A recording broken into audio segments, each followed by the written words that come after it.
Hello, everybody. God dang, dude, let it be known that this day in history, not even like 15 minutes ago, I got soap in my freaking eyes, and I am in excruciating pain. But nothing is going to stop me from reading this story. Yes, greetings. Hello everyone. Did y'all hear the part about me saying I got soap in my eye?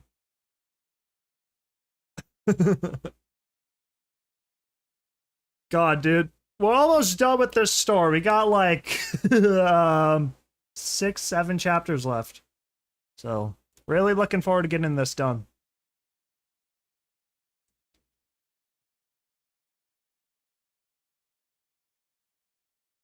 What's up, everyone? God dang, there's so many of you. Usually not, I'd get half of this, usually. Now I know half of this is not gonna stay. I'm just gonna give it like another minute here.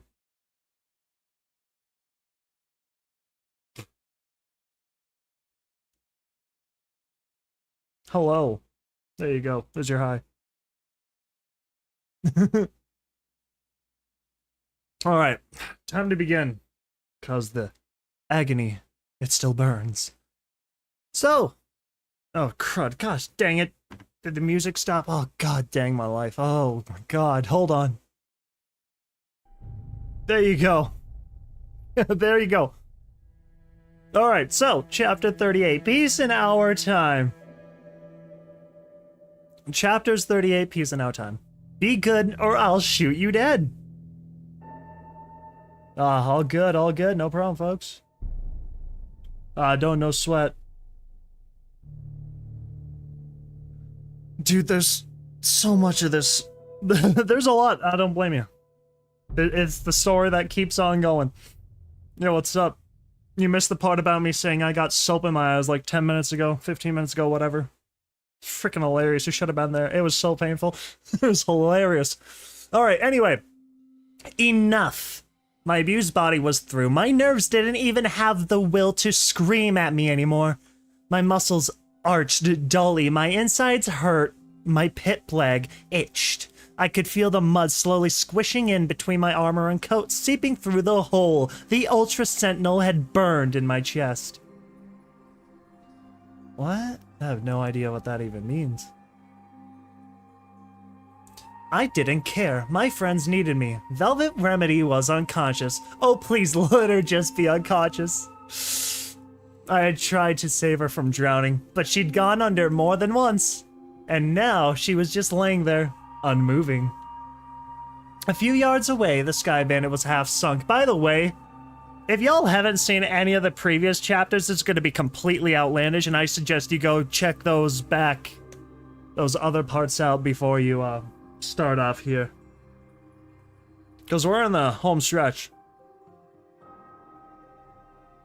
Nope, all good. Okay, her trader saved her from drowning, but she'd gone to more than once, and now she was just laying there unmoving. Yeah, this is chapter 38, 37, 38? I think 38. So it's been a while. It's a lot of chapters, so you're missing out on a lot of story. A few yards away, the Sky Bandit was half sunk in the lake. The front end thrust upwards over the muddy shore. I heard a grunt from the air to my left where Calamity hung from the Sky Bandit's harness. Ugh, nay. Nuh. Calamity's legs kicked circles in the air. Oh, pony feathers. My attention was focused on Velvet Remedy. I was desperate to get close to her, to see if she was alright. But my body ignored me. I tried to pull her close, but my magic flickered over her limb form and died. Too much strain. Last time they had a crash landing. That's what's going on here. She wasn't breathing. I could see no lift and fall from her body, aka her lungs. Oh, goddesses, Velvet Remedy wasn't breathing. Calamity! I shouted hoarsely, terror surging through me. Velvet's not breathing. Help her. I'm trying, Calamity shouted back, suddenly thrashing his harness. I can't get down. His wings flapped and his hooves kicked. My mind was exploding in panic. Every second she was dying and I still couldn't get to her. Couldn't even crawl. My horn flared with the surge of adrenaline. There was not enough in me to wrap around Velvet, but that flash of power was enough to pull apart the clasps of Calamity's harness, dropping the rust-colored Pegasus into the mud.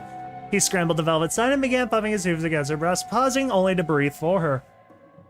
Dude, Calamity, yeah, I freaking know. I know. Unfortunately, that's not the case. And also, unfortunately, this story came out way before Breath of the Wild did. I don't know. I trust Calamity. Also, last chapter, I said a few ideas of what I think might happen in this story. I feel like this story is gonna end with one of these characters being a martyr. I feel like Little Pip may not make it. This could just be a moments of how I got here before I died type thing for all I know. I feel like something big's gonna happen. Behind him, a groan rose up as the Sky Bandit slipped further into the lake. With a start, I realized Steelhooves was still in the back of the passenger wagon, paralyzed in his dead armor, unable to move as he sunk into the water. I knew he couldn't drown, but the thought of being trapped in a watery grave had to be horrifying. My mind immediately conjured memories of the nightmarish imprisonment in the healing booth. Calamity continued fervently trying to bring life back to Velvet Remedy. Tones of gray bled into my vision, my whole self cried out for the rest, begging me to just let go, just to go to sleep. But I fought the cool embrace of darkness. The little pony in my head, you said the thing! Kicking and screaming, telling me that if I let it overtake me, I would never wake up again. That's so weird to think about. You know how the body's whole thing is to, like, hang on, survive, no matter the cost? And then it's like, you know what? This pipe in me is really doing me over. I gotta tap out, gee, I'm sorry. You know? Well, a lot, isn't it? It's all about survival and perseverance, but when it gets screwed, it gets screwed. She did the thing! Scrooby and telling me that if I let it overtake me, I would never wake up again. If I lost consciousness now, I could slip into a coma. And somehow I knew it wouldn't be a peaceful sleep. All the nightmares of the healing booth awaited me down there. Oh my god, that was freaking loud. Whoopsie doopsie.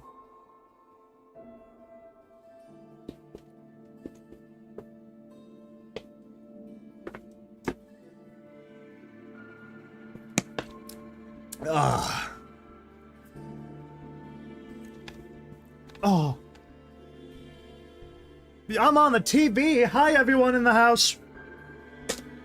God, hope I don't say anything that makes everyone want to die. Okay, anyway. Calamity continued fervently trying to bring life back to Velvet Remedy. Tones of gray bled into my vision. My whole self cried out for rest, begging me to just let go. Just go to sleep. But I fought the cool embrace of darkness, the little pony in my head kicking and screaming, telling me that if I let it overtake me, oh no, I already read this! If I lost consciousness now, I could slip into a coma, and somehow I knew it wouldn't be a peaceful sleep. All the nightmares of the healing booth would win me, but I already read that! It's very hard to keep up with this, yeah. It jumps a little bit too per chapter, so like you're reading this part now, and then after this, it'll probably be like 5 minutes later in the story.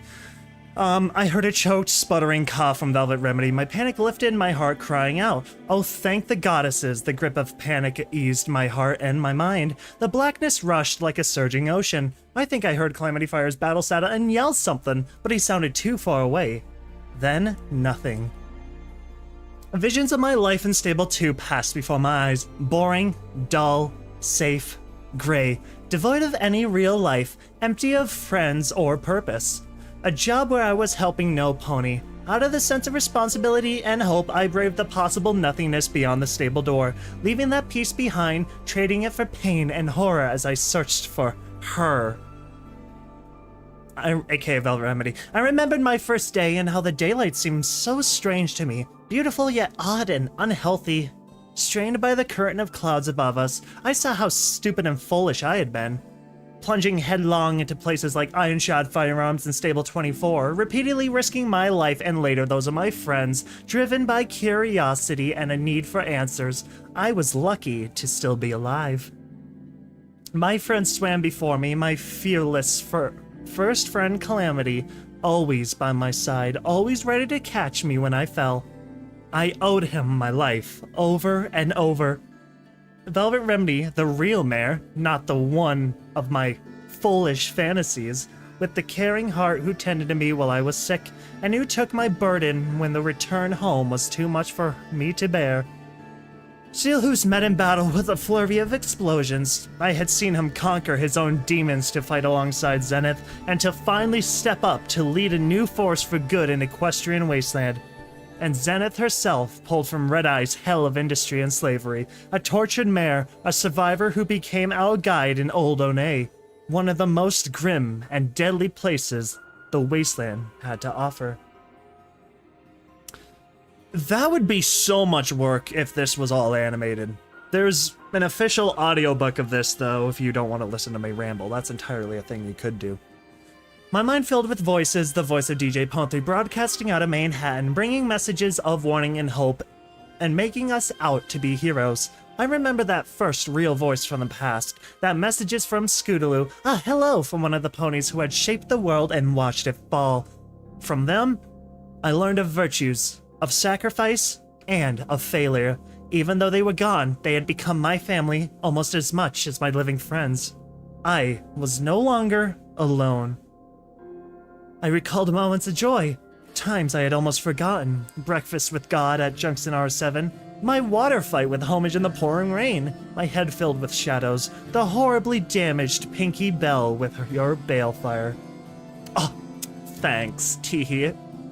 Bomb she was saving for fireworks, the accidental shot, blam, on Buckland Bridge. I could do better. I could do so much better. Dude, messing with audio, if you notice through all my videos, it's so hard to try and keep audio consistent, and I'm talking mainly mic settings, right? I can screw with my voice as much as I want. I can go like this, I can sound like Mickey Mouse, or I can do some like, gosh, Mickey, you know, I could go all over the place, but it's making it sound good. It's making it sound consistent. That's the hard part. In order for me to actually sound remotely okay, I have to mess around with filters and crud so much, or else I'm gonna sound like garbage on this thing, honest to God. It's a struggle. Anyway, I'm sorry, I'm getting too sidetracked here. My mind filled with the voices, the voice of DJ Ponthry broadcasting out of Manhattan, bringing messages of warning and hope and making us out to be heroes. I remember that first real voice for the past, that message from, God dang it, I read that already. The moments of joy of times I had almost forgotten. Oh, god dang it, I read that too! I dreamt that I was drowning in blood, a crimson river from all those whom I had slain.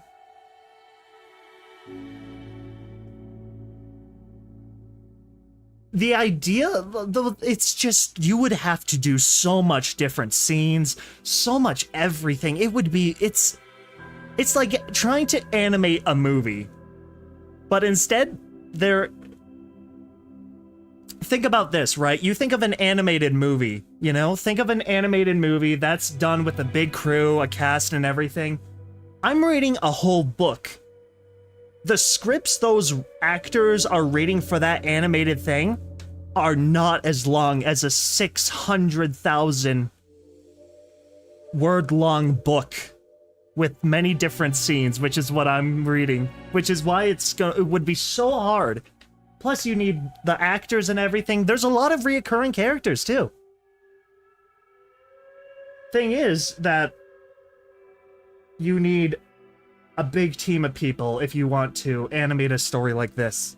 And even then, your style's not going to be consistent. It might be consistent, but my god, you'll have to spend years doing it.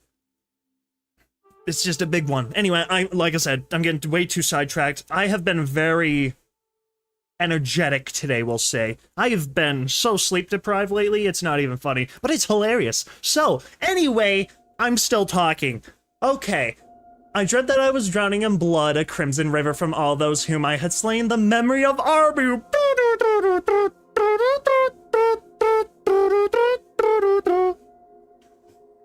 Okay, transform the terror to a reality. Of all the things I'd struggled against, raiders and slavers, zombies, zebras, and even a dragon. The greatest threat had always been from myself, the darkness and the rage that hid within me, addiction and failure. What is that supposed to be? What are we all talking about numbers? Oh, no, wait, what? This? I don't... Oh, words. Yes, yes. My soul was weary. I needed rest. Hadn't I been through enough? I had tried to do good. I had tried to help. I had pushed myself through torture and horror. Death awaited me, and I could hear the sweet, cajoling song of the Grim Reaper pony, offering me my final respite. I wanted to go to her, let her wrap me in her cloak of blackness and unending sleep. But even here, the little pony in my head fought with me, reminding me that there was still too much to do before I could allow myself peace. There were still ponies who needed me. Red Eye still threatened 10 Pony Tower and my beloved homage. There was still a goddess out there, bent on the extinction of pony kind through unity. As long as you're willing to face the fire, somebody can put it out. I added that last part. It's so true, though. The fire is only as powerful as we let it become. That's a fact. Don't let it go out of control. Well, fuck. My little pony was right. He said the thing! As much as I yearned otherwise, I had to return to regain consciousness. I moaned, rolling onto my side. My body was covered in a sickly sweat. Unpleasant warmth rushed through me, and my head and stomach churned with nausea.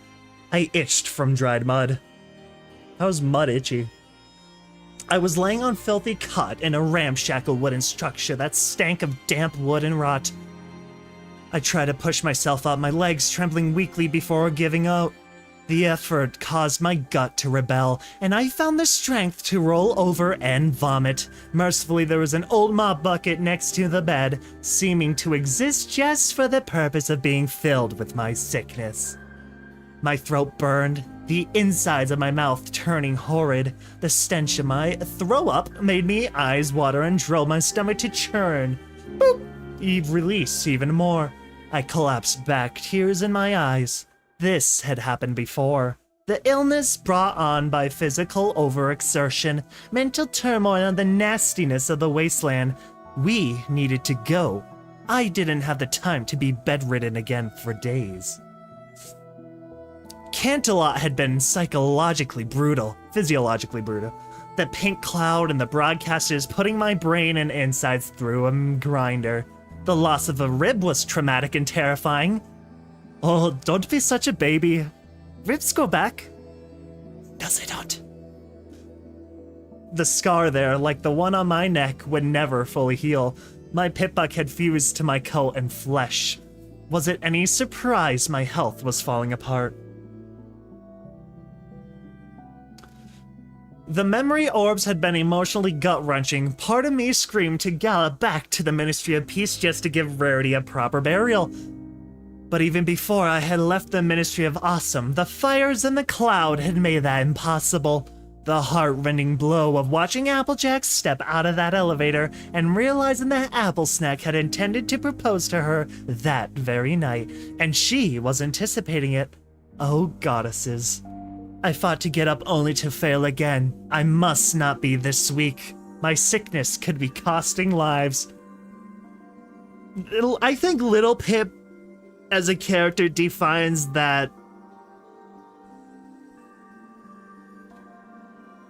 what's the word I'm looking for? Unreasonable, yet reasonable. I don't know if there's a specific word, but they border the line of rationality and irrationality.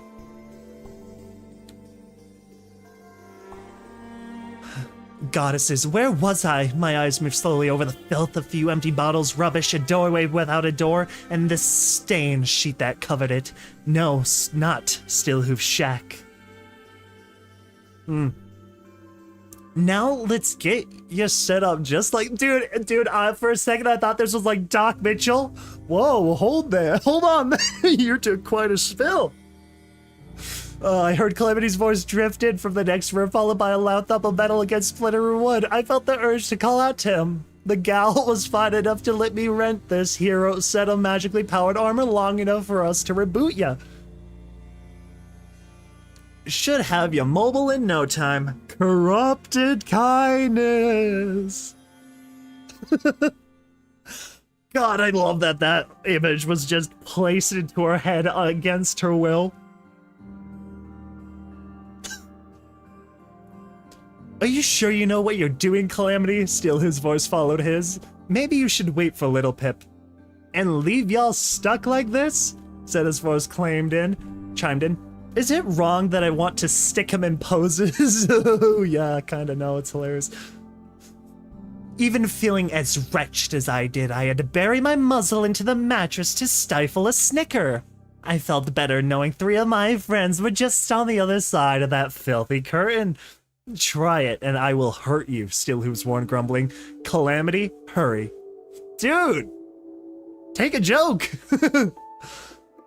So which end do I plug this into again? Calamity asked, feigning confusion. The levity in his voice betrayed him.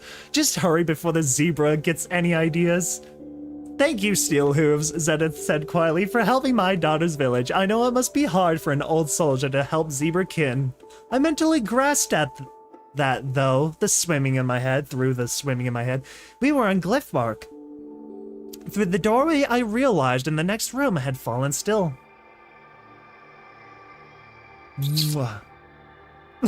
Dude, you have no idea how many comments I get saying, you sound like this person, you sound like that guy, you sound like Stampy, you sound like some other guy. And I'm like, cool, more people I sound like. Awesome. God, dude. I don't know. I feel like we've definitely come a long way from like talking in a smooth, normal, hushed, irrelevant voice to something to talking pretty much just like normal. Like this is pretty much how I talk normally, I guess. Not really, kinda. I don't even know how I sound. I'm just kidding. I mentally grasped at the through this ring in my head. We have Glyphmark. Okay. Applejack was afraid of zebras, Steel Hooves finally said. It took her little sister to show her that they are people just like us ponies. Just like ponies. Good folk, most of them. I listened, surprised as Apple Snack opened up to Zenith. She never forgot that. Not even in the blackest hours of the war. Not even when her closest zebra friend betrayed her. Yep. It's hard to keep up with, and then I start talking about other crud, then you get confused if I'm talking about story. I get it. His voice seemed to freeze, Steel Hooves' low, rumbling voice impossibly dropping even lower, or so we believed. Again, I don't even watch Stampy. I don't even know, I was just told I sounded like him. Again, the room beyond mine filled with the pregnant quiet. Applejack would have wanted her rangers to protect all good people, not just ponies. I love Steel Hooves a little more at the moment. After a moment, Calamity spoke up, changing the topic. How are they? Neither has awoken. Zenith's voice turned solemn. Neither? Velvet Remedy is still unconscious. I once again felt a twinge of panic. How long had it been since Canterlot? The Little Pip moans and mutters fevered things in her sleep. Little Pip is awake, Steel Hooves announced. She's probably eavesdropping. Oh, classic Little Pip. Ba-dum-bum, ba-dum-bum. Boop. I also hated Steel Hooves just a little bit right then. Go ahead and put him in silly poses, Zenith. I was shivering when Zenith came in. Somehow my body had gone from overly hot to unpleasantly cold. The metal ghoul was right, Zenith intoned casually. You are awake. What? What about Velvet? She still slumbers, Zenith informed me. I have given her what salves and remedies I know, but only she can find her way back to us, as you have done. Dude, that's freaking rough. Oh my god. She will, I assured her. Velvet Remedy is stronger than she looks.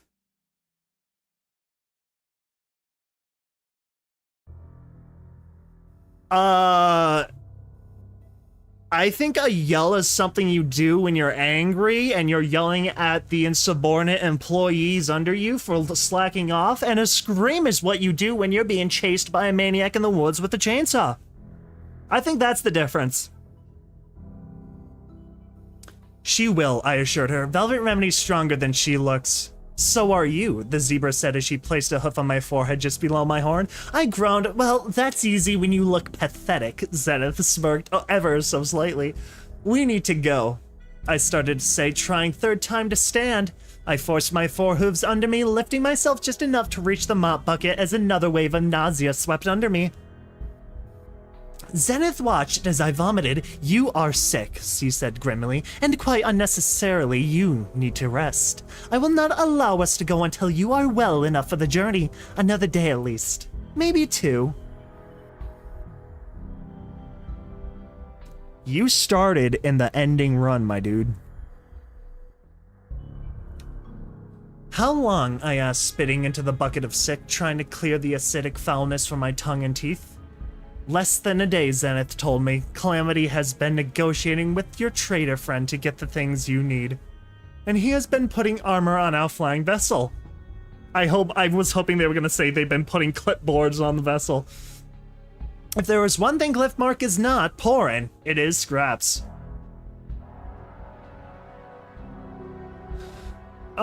This is chapter 38, I believe, and it goes up to 45, I believe, last I checked this morning, at some point. But, I'm going to try to finish this within the next 2 weeks, so I want this done. But unfortunately, the next chapters get very, very long. I had wondered when he was going to get around to that, nodding. I tried to reason with Zenith one night, but then we have to go. I'll prop myself up with crutches if I have to. No, Zenith said flatly. I decide when we go, and I say, not until you are at least able to walk on your own and hold food. Only then will I consider it, assuming that the medical pony hasn't woken up by then and had you chained down until you are fully healthy. I moaned, slipping back into my bed. You shouldn't chain people unless it's absolutely necessary. You should not restrain people. I moaned, slipping back onto my bed.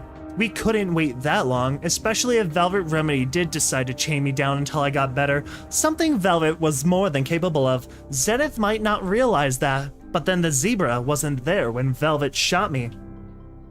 I would say we are about 3/5. No, okay, let's see. There's 45 chapters. I would say we're 4.5/5 done, I guess. I don't know. But I guess. I'm not sure. The 4/5 done? Maybe? The 3.5/5? I don't freaking know. No, Zone said flyly. I just are we gonna say not until you're at least able to walk on your own. Oops. What the heck was that connected to? What the heck am I holding?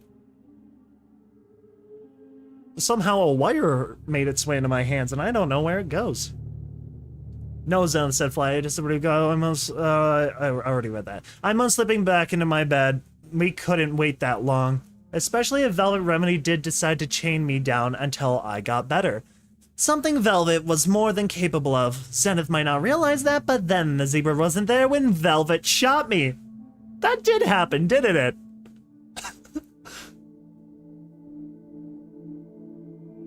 I can recover on the ride to Splendid Valley, I told her, recalling having said something similar to Velvet Remedy after Arbu, but the mere thought of riding in the Sky Bandit made my head whimper and my stomach twist unpleasantly.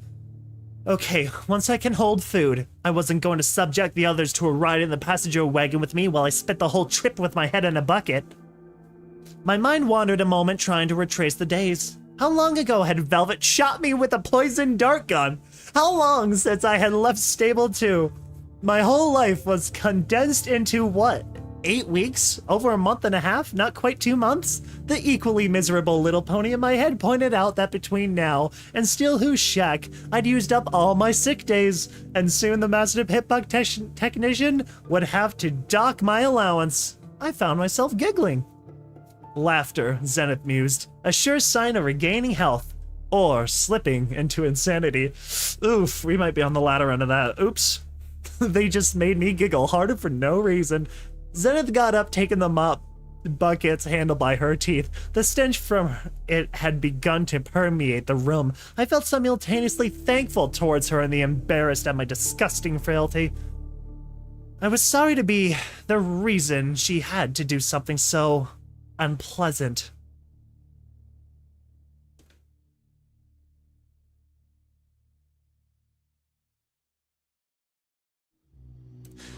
My mic caught on something as she started towards the filthy curtain. Zenith, how is your daughter, and have you told her yet? The zebra stopped. She sat down on the bucket of vomit and turned to me. Zephyr, I don't know. Zephyr, same difference. Is doing same. She is the doctor for these townsfolk and piles her craft well. She is very thankful for what we have done here. Zenith sat down, staring off into the air. She and the others of her village have released me from my responsibility, so I am free to go.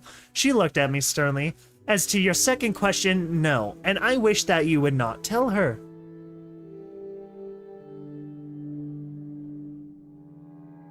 What? I nodded, but shouldn't she know? And Zenith, you deserve to be reunited with her. Zenith smiled sadly. She is her own mare now, not the little girl I knew. I would rather she keep that strength than submit to being my child again. She looked away again. And to be truthful, I cannot be responsible for her. I do not know how, plus you need me. More than she does. Yeah, I feel that. With that, Zenith stood back up, taking the mop bucket once again, and walked out, the curtain waving in her passing. I lay there for some time, unsure how to feel. Part of me was happy that Zenith would be with us again. Another part of me, the part which deeply wished for a happy ending for my friends, was softly crying. I wasn't even sure why. My own mother, as much as I loved her from a distance, was not as important to me as my friends. And I would not wish to sacrifice my time with them or the good I was trying to do for a reunion with her. So why did my heart desire for Zenith and Zephyr to be together? What? Yeah, exactly. I shivered again. Part of me wanted to pull down the disgusting curtain and wrap myself in it, but a better part of me shuddered at the thought, and I knew that if I did, I would just become too hot again. Instead, I curled up, a wave of weariness passed over me. We needed Zenith. I needed her. We are stronger together, better. Ape together strong. Pony together strong. I would need my friends soon. As soon as I was well enough to function, we would be enacting my plan, whatever that was, to deal with the goddess. So, I forget. Is there a reason why they decide the goddess has to go first before Red Eye? Because Red Eye's kind of being a terrorist right now. I moaned as another shiver quaked through my body. Suddenly I felt nervous, scared. I was about to risk our lives with a plan I didn't even know. I was trusting myself, which was beginning to feel awfully stupid. Alright, peace.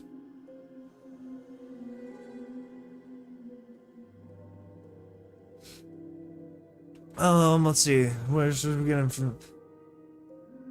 I moaned as another shiver quaked through my body. Suddenly I felt nervous, scared. I was about to risk our lives with a plan I didn't even know. I was trusting myself, which was beginning to feel awfully stupid. They all trusted me, but why should they? I hadn't told them what I was doing, just their specific parts. No one knew what we were doing. This was insane. I've got a plan for dealing with the goddess. I've told every pony their parts, and just their parts. I'm the only pony who knows all of it. And then I took that knowledge from myself and locked it away in the orb, sitting far away in 10 Pony Tower where a nuke is under. What was I thinking? Literally, what was I thinking? I've told every pony their parts, and just their parts. Every pony. Oh? Because the goddess couldn't read zebra minds. Wait, what? A smile broke across my muzzle. Oh, I was a clever pony. She did what? Calamity gasped, startling me from the near sleep my aching body had fallen into. Damn it, Little Pip promised me. Oh no, what did I do? I immediately felt awful for whatever I had done to upset Calamity. Calm yourself, Steelhooves commanded softly. Everything was fine. Was Steelhooves mobile yet? It didn't sound like he had moved. The idea that he might still be paralyzed within his armor was horrible. I thought of how he had been trapped, helpless, under the water, and prayed for Celestia and Luna that he had been pulled out quickly. Fine. He was gone, you were immobile, and Little Pip goes poking her head into a whole heaping mess of memory orbs right in the middle of the Canterlot ruins? Calamity roared, damn it, I know that mare ain't got no sense at all. Sometimes. But I expected her to treat a promise better. What did she expect Velvet to do if y'all were attacked? What would the cloud got in? Turn on the shield, Steelhooves said simply. Calamity stopped mid-rant. What now? We were inside the Ministry of Awesome, within the shielded zone. If anything happened, Velvet Remedy could have protected us with a throw of a switch. Steelhooves informed him, adding the jab, or don't you trust Rainbow Dash's defenses? I could hear Calamity let out a defeated sigh. Fine. Okay.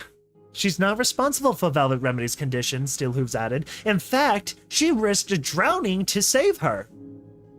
I know that, and I'm not mad at her cause hell, I'm not mad at her, I'm just mad. I'm not mad. I'm just absolutely livid. Calamity admitted, feels better than being worried sick. I heard a crack of wooden dust shifted down from the between of ceiling boards as the small building shook from Calamity's kick. I could understand the sentiment. Hella time to let every pony down, Calamity. What? I seem to recall you saved them. My thoughts echoed Steelhooves' sentiment. Calamity had caught us, and then he saved Velvet when I couldn't. Yeah, well, they would have needed so much saving if I had just flown us out of there. My fault we ended up in the moat. Hell, I don't even remember touching down. Calamity, I called out weakly. Stop. Just not your fault. That was all the energy I had to shout, and it left me panting. The orange-maned Pegasus poked his head through the curtain, hovering a pony's height off the floor. Little Pip, I'm sorry. I thought you were asleep. Freaking idiots, dude. They're always eavesdropping on each other. Part of me regretted letting him see me like this. I was drenched in sweat. My coat was matted to the skin beneath that I hadn't bathed since being dropped in the mud. That's freaking disgusting. I shook my head, then weakly hoof-waved him in. The Pegasus landed to pass through the doorway, stepping up to the old stained mattress that served as my bed.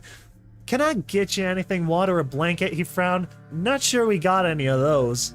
And the water here ain't exactly the best, neither. I wanted both, but as for neither, Calamity, thank you, I said, smiling as best as I could. Velvet and I both owe you our lives. You were awesome. You were 20% cooler. He shook his head, thanks. All the same for saying, but nothing. It's been hard and hurtful on all of us. Sometimes I just want it to stop, I trailed off.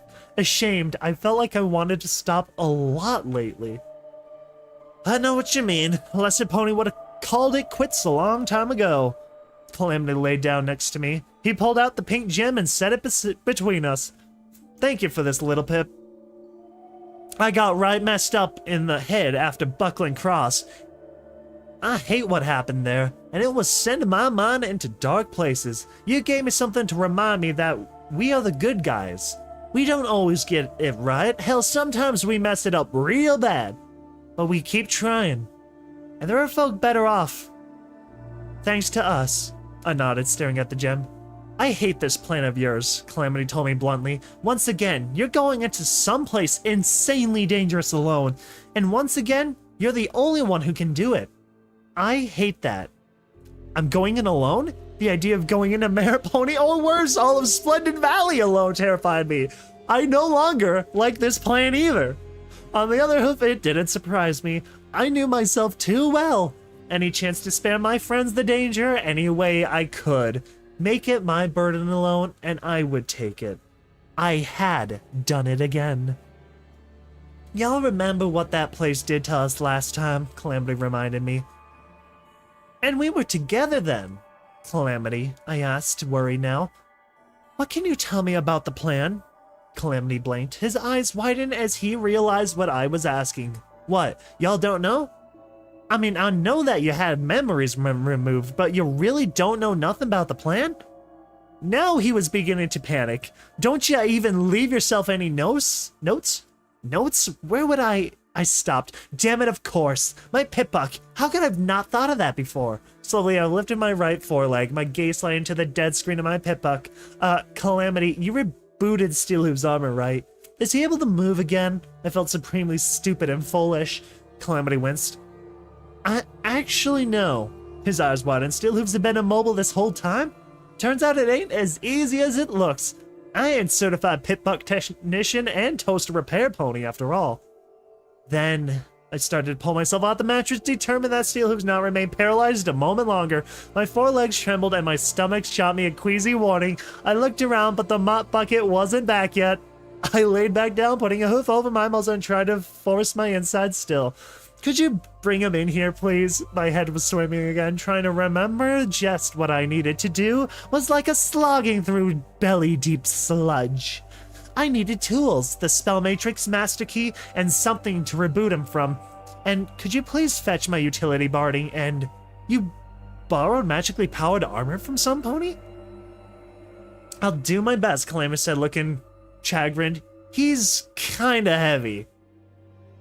I nodded, wondering how they got Steelhooves inside in the first place, or out of the water. My eyes widened as I remembered something else. There was a shot. Calamity started jumping up and looking around. Were you sure? I didn't hear nothing. I shook my head, whimpering slightly at how sick the sudden movement made me feel. No, before at the lake. You shot something. Calamity visibly relaxed. Oh, that shot. I was catching the Griffin's attention. Apparently some folks tend to notice when a passenger wagon falls out of a canal lot. That's a fair point. Steelhooves was silently by my side. I was feverish and having trouble focusing, but I was finished. I started disconnecting my pitbuck from his armor, glancing once more at the set of badly damaged power armor layered in the corner. I'm sorry, I told him, whipping a sick coat of sweat from my face. We could have had you moving faster. I felt so tired. Steelhooves said nothing, but it wasn't a damning silence. His tail shifted. I pulled my tools away. Done. I cast another look at the armor. Calamity had rented for this and winced. Sometimes, things were just unfair. It was steel ranger armor, torn up, but with the still functional spell matrix that I had been able to use to restore my pitbuck, and then use my pitbuck to restore Steelhooves. That's all understandable. Good luck if you can make it. It's hard stuff to sit through. Spell mage I had been able to use to restore my pitbuck, and then use my pitbuck to restore Steelhooves. There were still traces of pony blood on it. I had chosen to restore my pitbuck first, not merely because it was easier, but because I felt Steelhooves would rather not be connected directly to the other armor. The magically powered armor had been taken from the body of one of the rangers who had killed and stabled 2 from the damage. It was a pony whom Steelhooves had put down himself. Steelhooves stood up, he tested each leg, then stretched. Thank you, he said solemnly. Now rest. I curled up, part of me hating that he saw this, but unable to properly care. I really wanted nothing more than to sleep and hopefully not dream. I watched him as he turned towards the doorway. He would just walk out as if everything was concluded, but it wasn't. Apple snack, I whispered, but I knew he heard it by the way he stopped. I wasn't sure if this was what I should do, but no more secrets. I saw you. You see me often. In one of the orbs in the ministry, I told him. It was the memory of a guard. He was assisting Zakor on a mission to help get closer to Caesar. Steelhooves said nothing, but the temperature in the room seemed to drop. You were going to propose to Applejack that night. I looked at him, my heart squeezing in my chest. I'm so sorry. Closer to... Was it Khazar? I don't even freaking know, dude. Certainly not Little Caesar salad. Steelhooves repeated, to do what? I closed my eyes. I don't know, spy on him, I think. Or assassinate him. I shook, feeling a chill that was more from sickness than reaction to his words.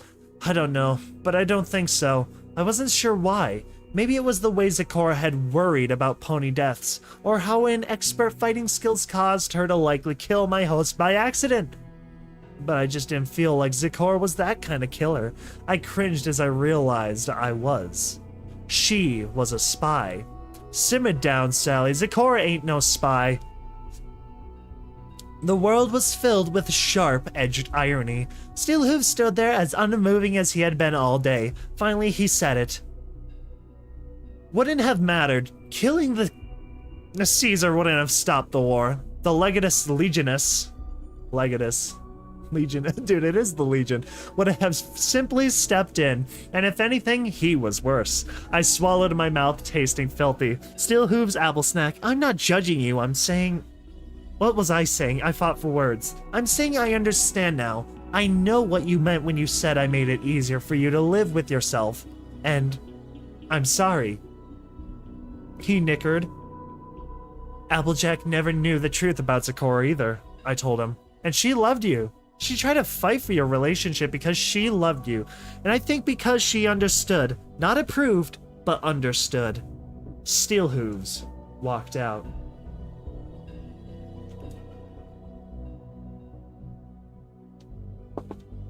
I was trapped, buried alive, encased in a coffin of metal. There was no air. I couldn't breathe. Sounds. Ooh, that was freaking loud. God dang. Sounds. Horrible, horrible sounds came at me out of the darkness, warping in earthly tones, reading sounds, the sounds of saws. I tried to back away, but there was no room. My backside hit a smooth surface, not metal, but glass, and I felt a shock of cold. My hooves splashed into the sticky warmth of blood. I could smell the sick, coppery stench. My healing booth coffin was filling with it.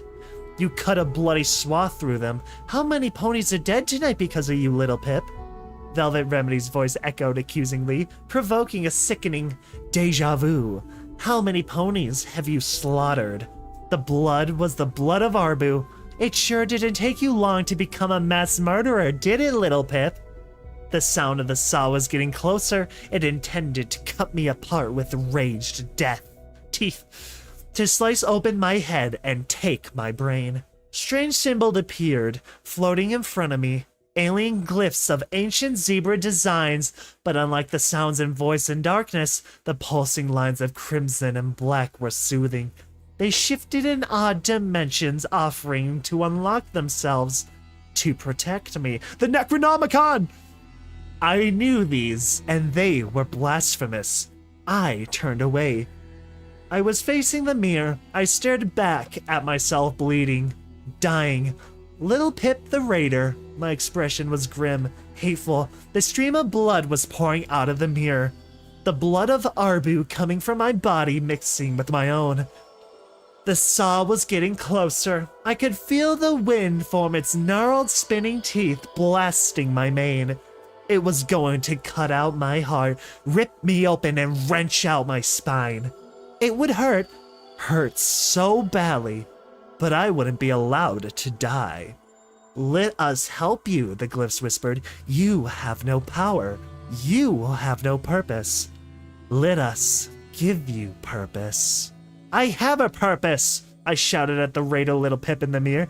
I'm not the wasteland savior homage, I heard myself saying. You are. You and them. I'm just the one who clears the way.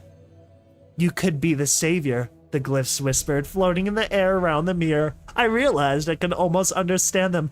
Let me show you secrets. I don't want your secrets, I shouted at the glyphs, but I was lying. I'd seen the blackness that the book held, the horror, but...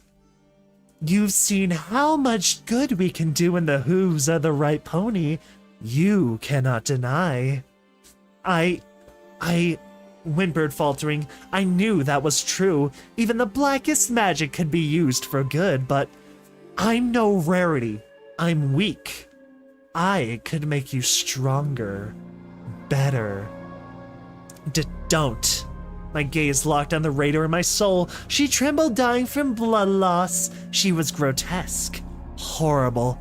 I'm not this, I cried out. I have a purpose. It's not us, is it? I heard my voice cry. We're not the right group of friends. We can't bring Equestria back. No, Spike's voice laughed at me. You're not.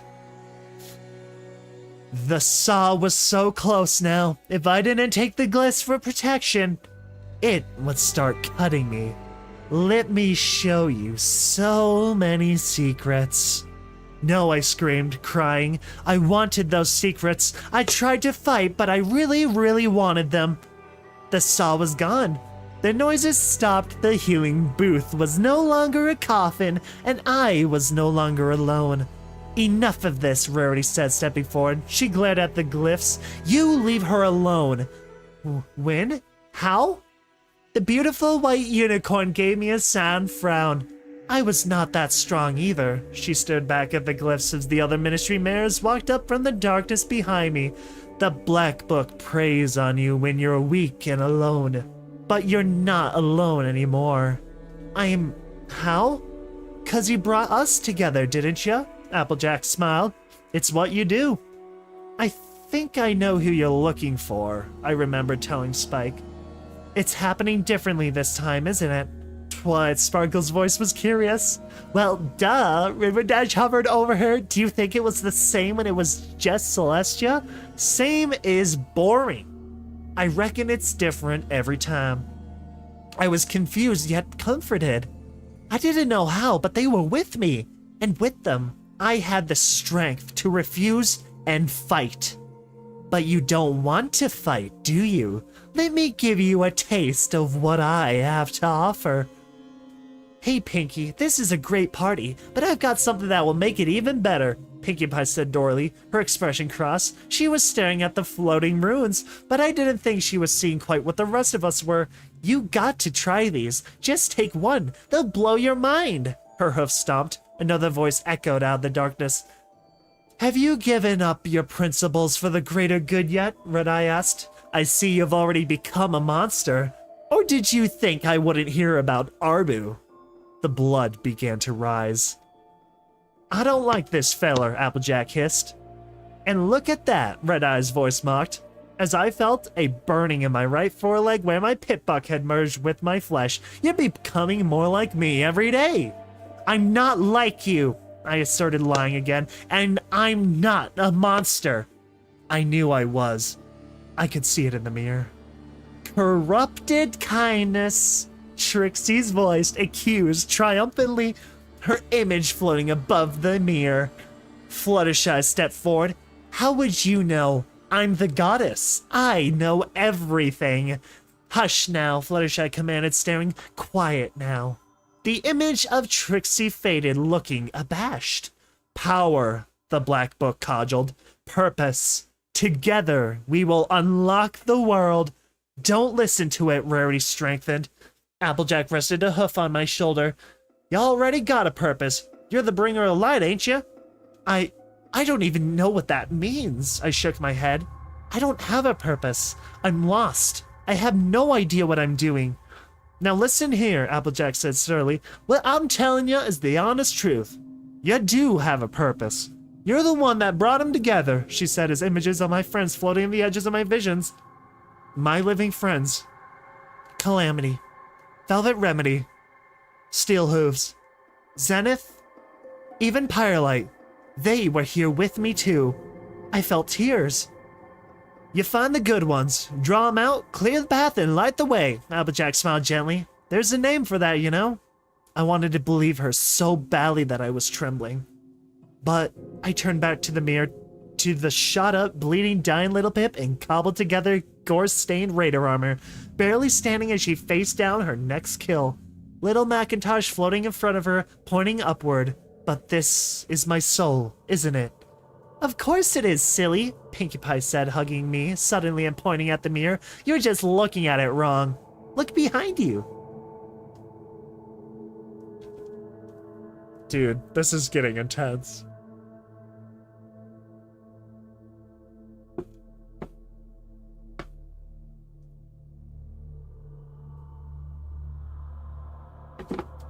Water is so good. God dang. This got really freaking intense.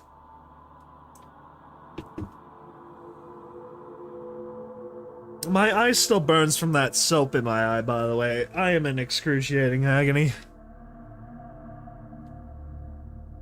I awoke with the gas sitting up suddenly, then collapsed back onto the mattress.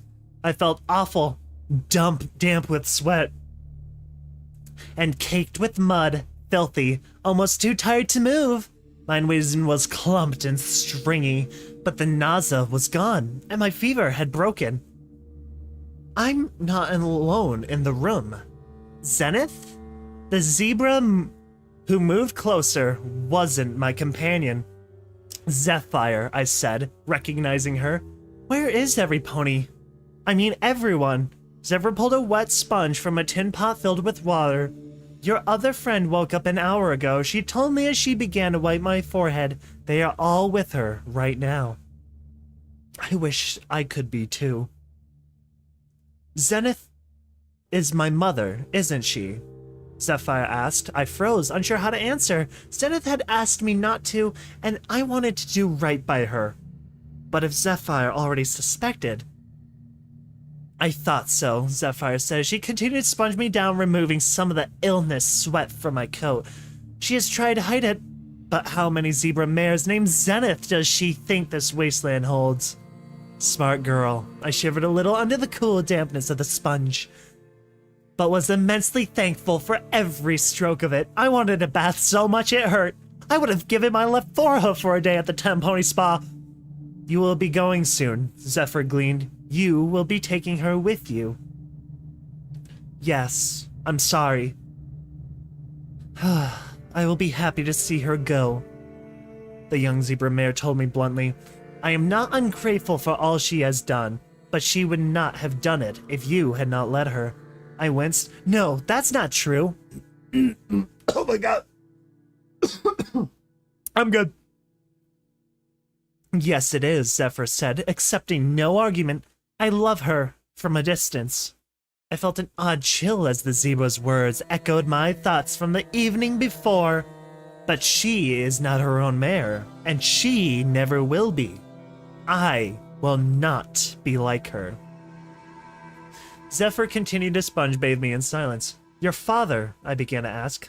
My father, the young zebra said bitterly, was Crawl Deathhoof, leader of our parents' tribe until that slaver Griffin killed him. Yeah, sometimes, yeah. Stern, I was sure of it. I was just a little full, but I remember how he treated Mother, and how he ran the tribe. I am not sorry. He is dead. I know I should be moving. My body wanted nothing but more rest, but I had to see Velvet Remedy, and I didn't want to go back to sleep. There were things waiting for me in my dreams, and not all of them meant me well. The ramshackle shack, it would be generous to call it a building. Was Glyphmark's attempt at a clinic and possibly the largest old house in town? The floors were broken, the roof was sagging, but it housed all of us. Velvet Remedy was being kept in what had once been broken. The roof was sagging, but it all housed. Velvet Remedy was being kept in what had once been a bathroom, the old tub. Water stained and brown with traces of pink was the only intact object in the room, full of debris and shattered porcelain. Oh, sweet. Love that. I thought I'd lost you, Calamity was saying as I approached. I stopped backing out of sight, not wanting to interrupt. My legs cried out that this was a good time to lay down, or at least lean against something. They were weary and tired of bearing my weight, and if I refused to sleep, the least I could do was get off of them. Now you know how I feel every time you go off and do something reckless, Velvet replied without malice. I don't think I could take this anymore without you, Calamity told her. I'm struggling here, Velvet. It feels like all my friends are falling apart, and I'm trying to be the strong one, but I ain't doing so good. I remembered what I had heard Calamity muttered to himself as we entered Stable 2.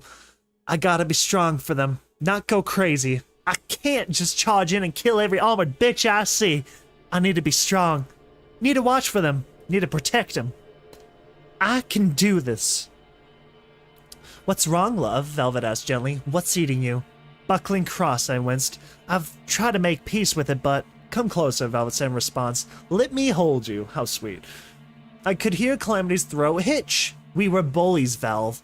Nothing better than bullies. We went and demanded something that we knew they wouldn't want to give. And it all ended in blood. Those young knights didn't deserve to die. My friend was crying now.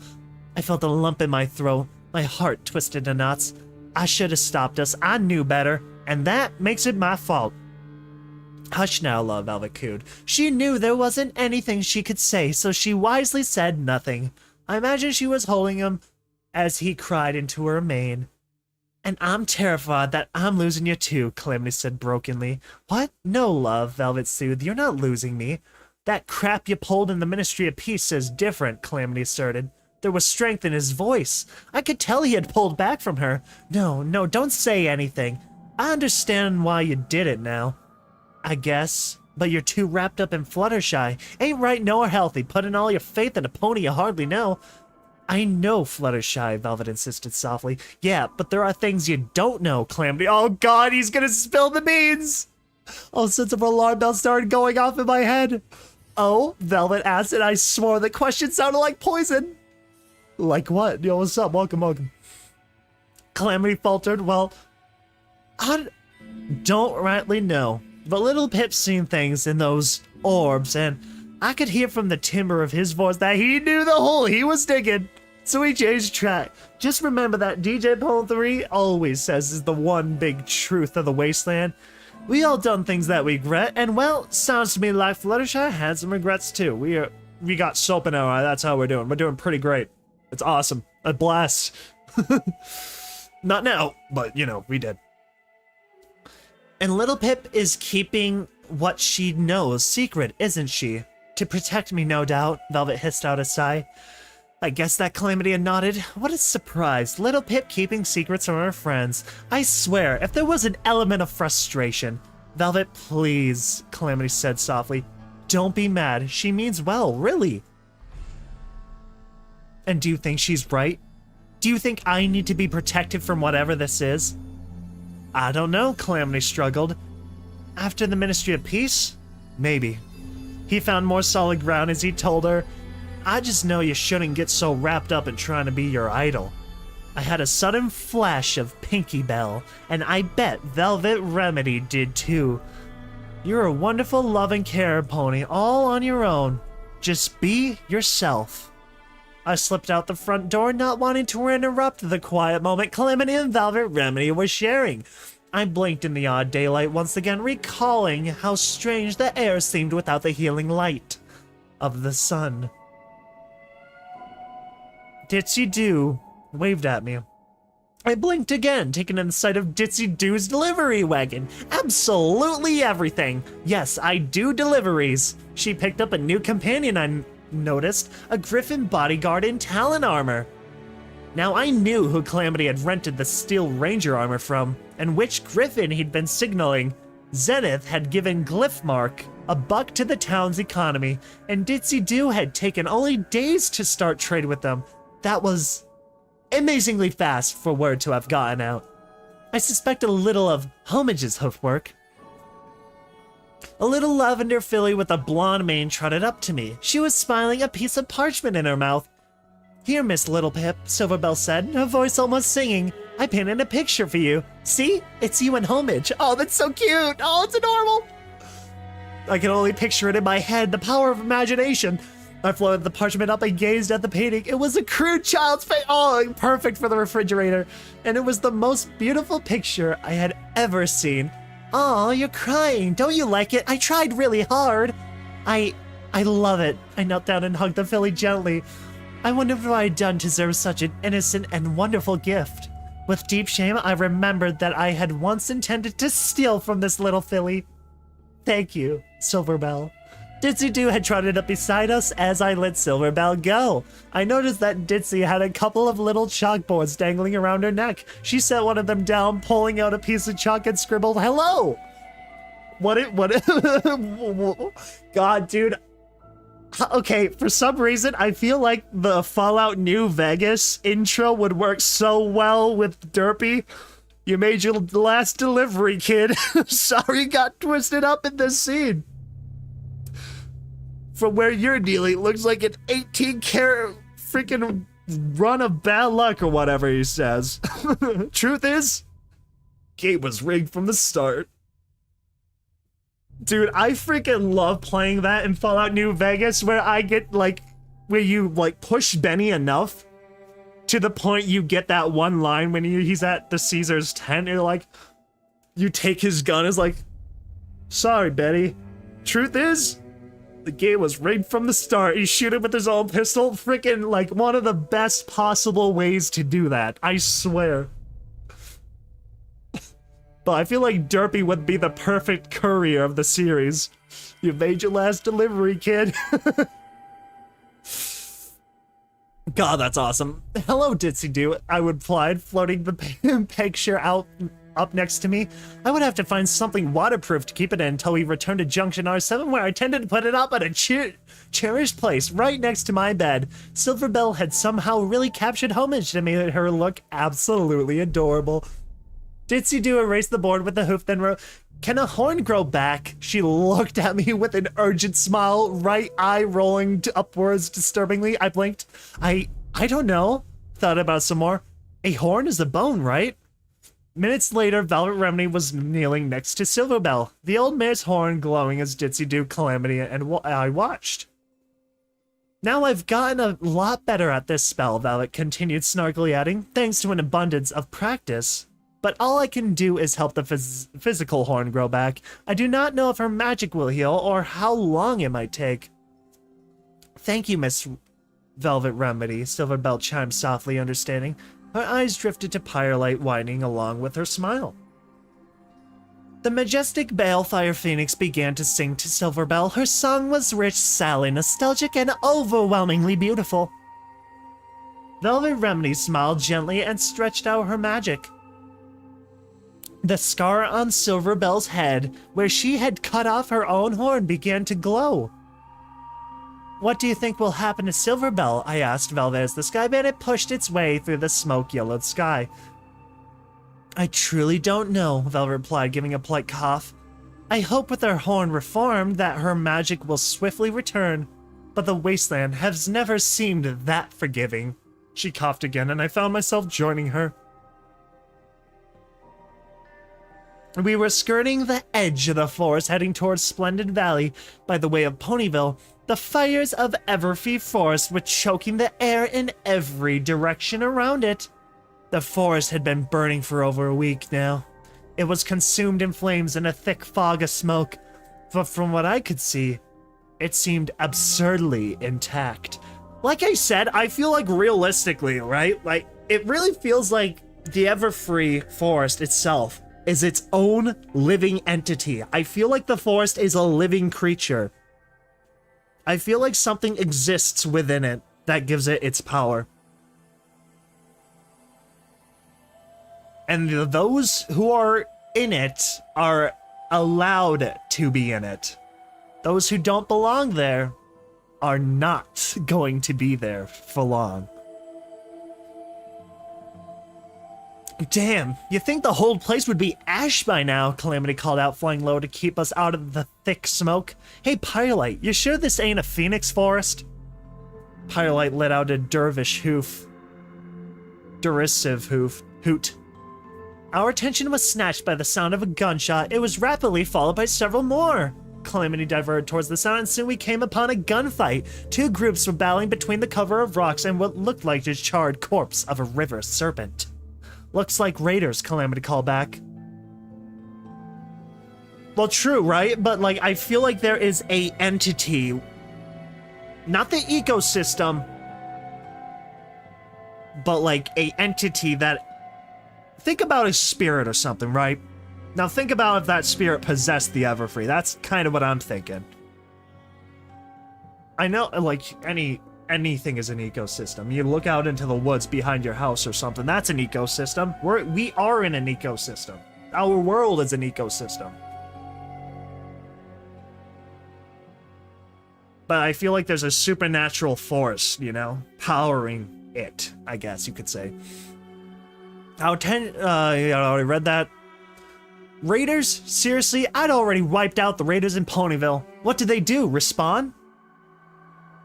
Who are they attacking, I asked, bringing out my EFS, and tried to get a fix on both groups through the haze. Other Raiders, I think. Calamity banked and I got a better look. Sure enough, 3 younger Raiders seemed to be holding out against 4 older ones. Oh, yeah. No, that, yeah. Yeah.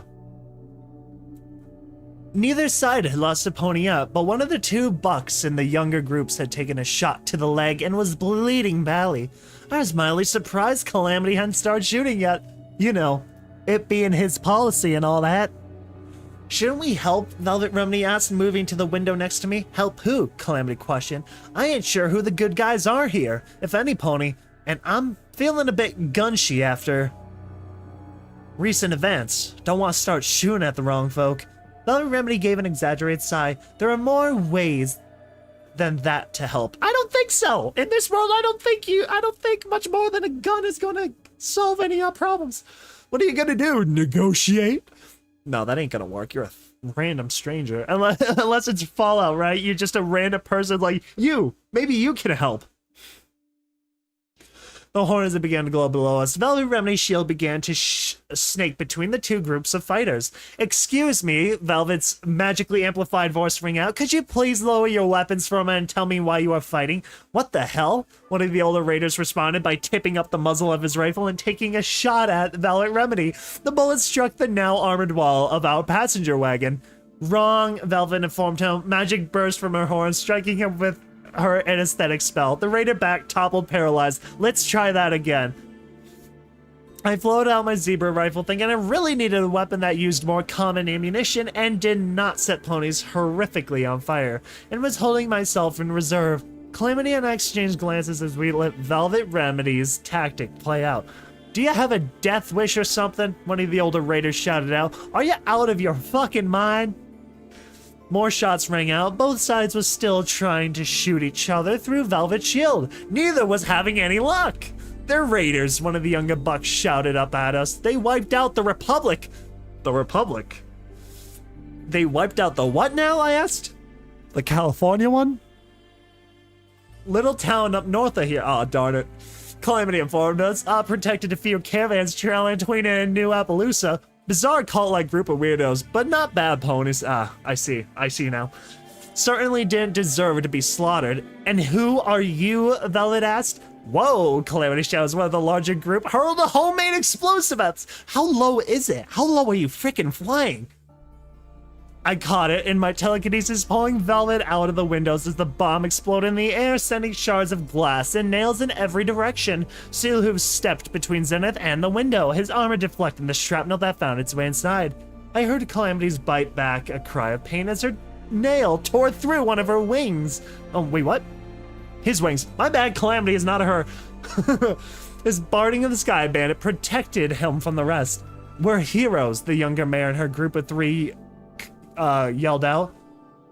As the 2 bucks next to her reloaded. You look like raiders, Velvet Remedy pointed out cautiously. What? One of the younger bucks cried in surprise. Oh, the Barding? I blinked, feeling my life had somehow come full circle. Okay, I called out, moving back to the window and aiming the zebra rifle.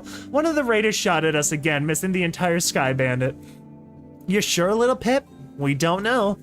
We know one side is shooting at us, Steelhooves pointed out impatiently, opening the door of the passenger wagon, and a missile launcher opened on his battle saddle. God dang!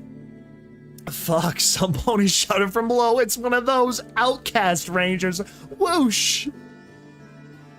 Steelhooves' missile shot out. One hit Velvet Remedy's shield, which collapsed in a fiery blast. The other plowed through the fire and struck the ground at the hooves of the older raiders out of the explosion of the bloody meat. 2 managed to dive to safety, but their fellow raiders were bloody, smoldering giblets. The 2 survivors turned their attention fully towards us. One of them pulled out another homemade grenade. I prepared to grab it with my magic. Let me give you a taste of what I have to offer. What? I suddenly understood. The spell was so simple. It was barely more than telekinesis. The easiest thing, really. My horn began to glow. The splattered blood from the torn raider chunks began to float together, pulling, lifting. I realized this was the first spell. The little teaser offered to any pony who might be. Be what? Fitting? Worthy? Weak enough? Now just form the blade. Be unwavering. No, I shouted, my scream simultaneous with the raider's throw. The blood splashed back to the ground, seeping into the soil. Velvet Remedy threw another shield up. This time between us and the raiders, deflecting the bomb. It exploded, sending its shrapnel into the shield. No, I was shaking. Cold sweat had broken over me, but I had refused. I would rather be a one-trick pony than have a spell like that. I've never seen a zebra before. The olive buck walked around Zenith as she watched him apprehensively. I mean, not a real one. You don't look like the ones in the pictures. He tilted his head, brushing a wisp of eggplant-colored mane from his face. Can your eyes really glow? Steelhooves had made short work of the battle, and we had landed. Velvet Remedy was tending to the wounded buck, and Calamity was talking to the group's mare, who had recognized the Pegasus from the tales of his caravan, protecting her eagerness to chat with him about hunting raiders.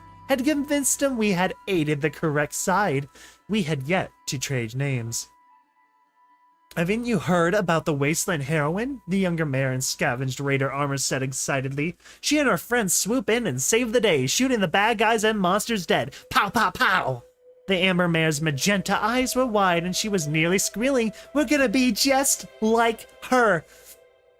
My ears fell back. I cringed a little inside, happy I was not wearing my stable barding anymore. Calamity was looking at me, a hoof to his muzzle, snickering. Damn it, why was he snickering?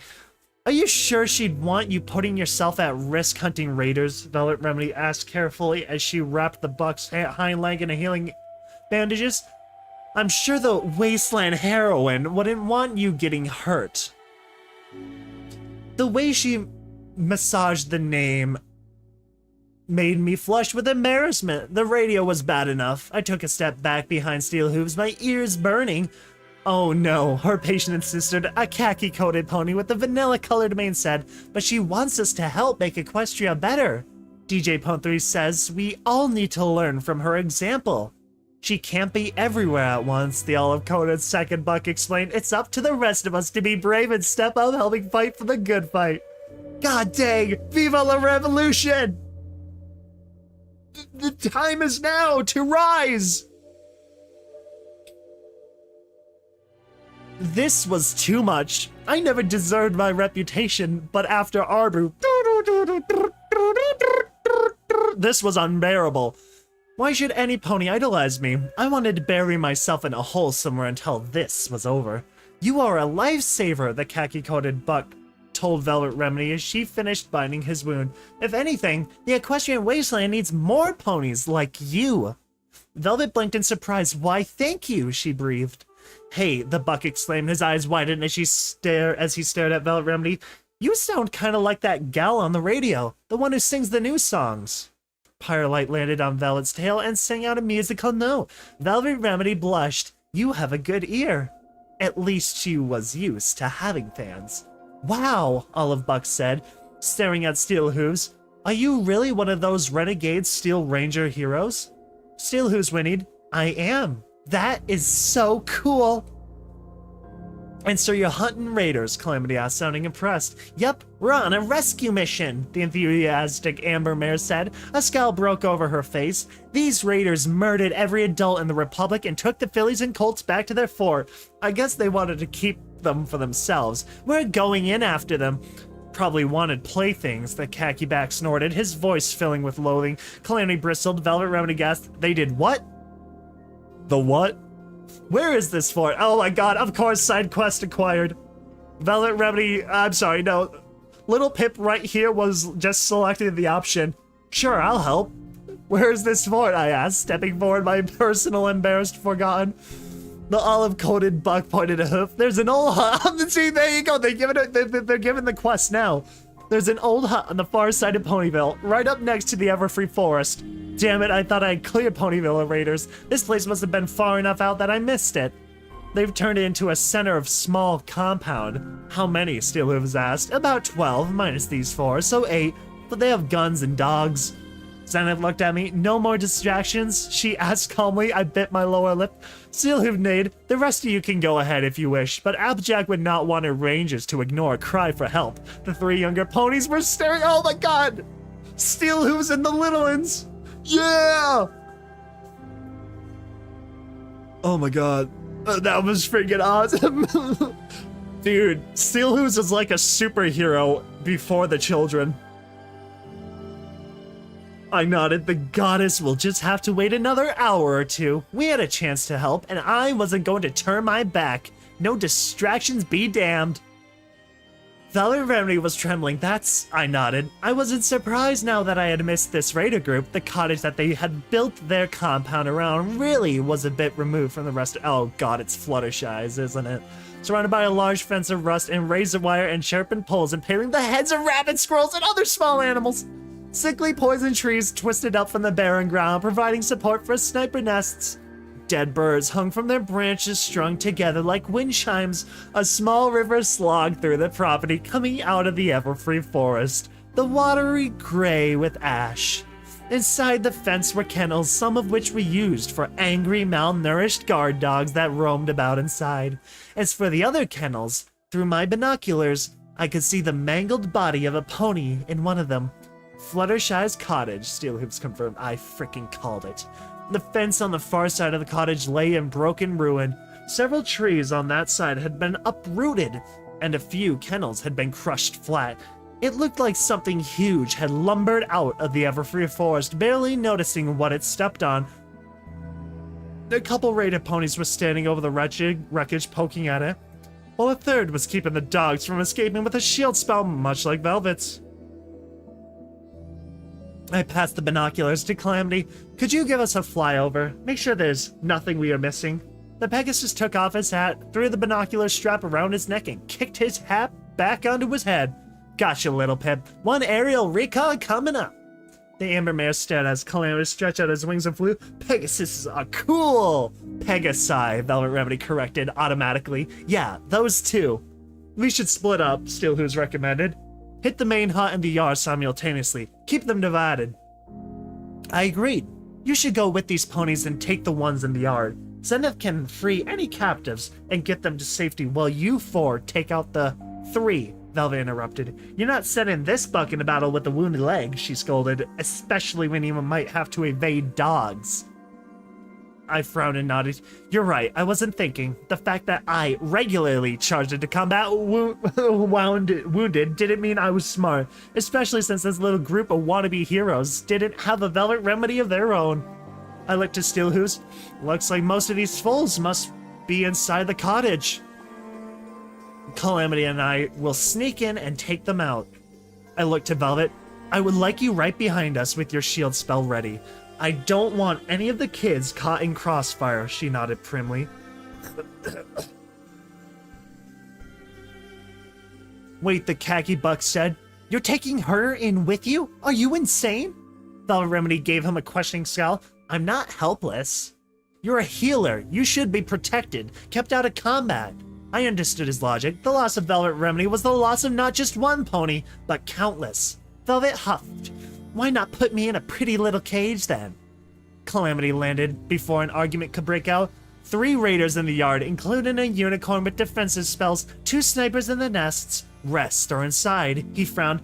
I spot lots of mutilated carcasses, but only 2 living colts in the cages. The dogs nip at them. Others must be inside as well. I looked at Velvet with sudden concern as I remembered the horrors I had encountered in the Ponyville Library and Carousel Boutique. Velvet, are you sure you don't want to stay behind on this one? From what I've seen, these raiders take pleasure in desecrating the former homes of Fluttershy's closest friends. Velvet Remedy walked forward. I'm not staying behind. Let's go. Calamity flew through an open window on the 2nd floor of Fluttershy's cottage as soon as I had my Footing, I levitated Velvet Remedy, and afterwards covering my muzzle, my eyes watering from the stench. The inside of the cottage was beyond foul. The bedroom had been willfully destroyed, the bed still displaying a bit of us butterfly motif in the carving had been set on fire with a broken lantern, and the burnt remains used as a toilet.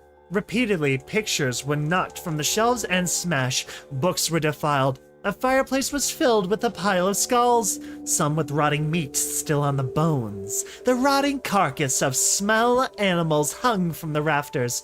Some sort of wicked, bluish ivy had crawled up one wall and entwined with rafters before dying. I suspected the raiders had poisoned the ground, killing all plant life as well as any animals unfortunate enough to try the food or water here. Velvet Remedy rushed to the window and threw up. I felt disgusted, not only what I was seeing and smelling, but because I wasn't at the window doing the same. Velvet Remedy moved back from the window as we heard the voices from downstairs. You want a knife, little Bucky? Didn't need a knife. Little Bucky didn't need a knife. A crewmare's voice laughed. Oh, give the kid a knife, a Buck growled. Make it more interesting. Slowly crept towards the stairwell, Calamity in front of me. Now remember, kids, a third voice chuckled as I reached the rail and looked down.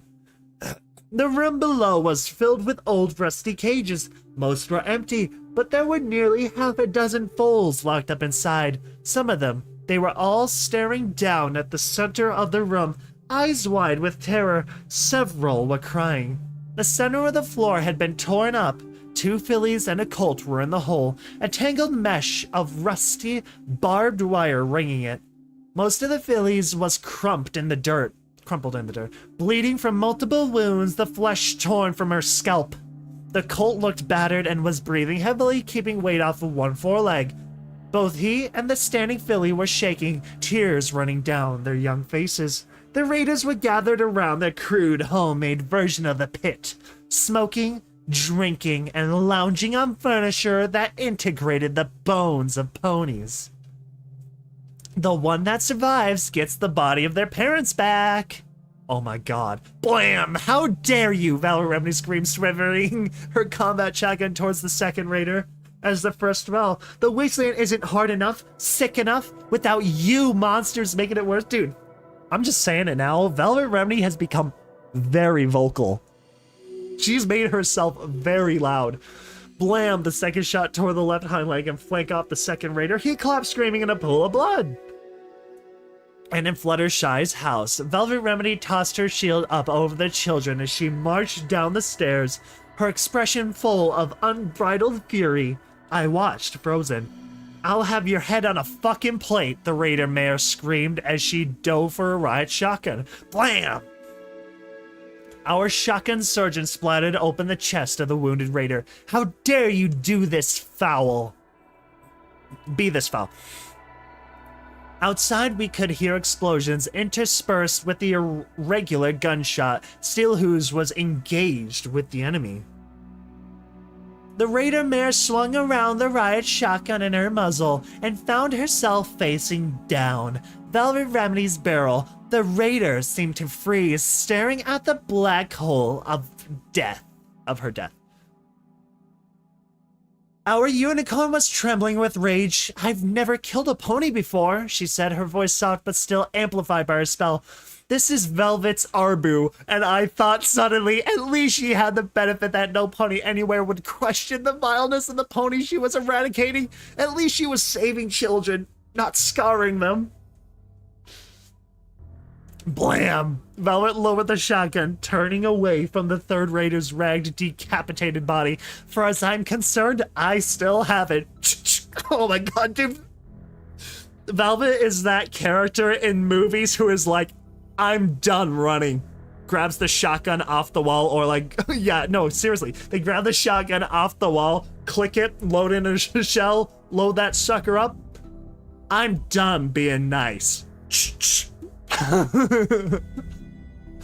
You got like the cinematic, they're like standing in the doorway, you got that cinematic fog creeping in behind them in the doorway. I didn't want to, the little colt Bucky was bawling. I didn't mean to, that made me do it. I didn't want to hurt her. The little filly with the head injury was dead. She had expired before we could get to her. Velvet Remedy hugged the colt, soothing him as best she could despite looking shell-shocked herself.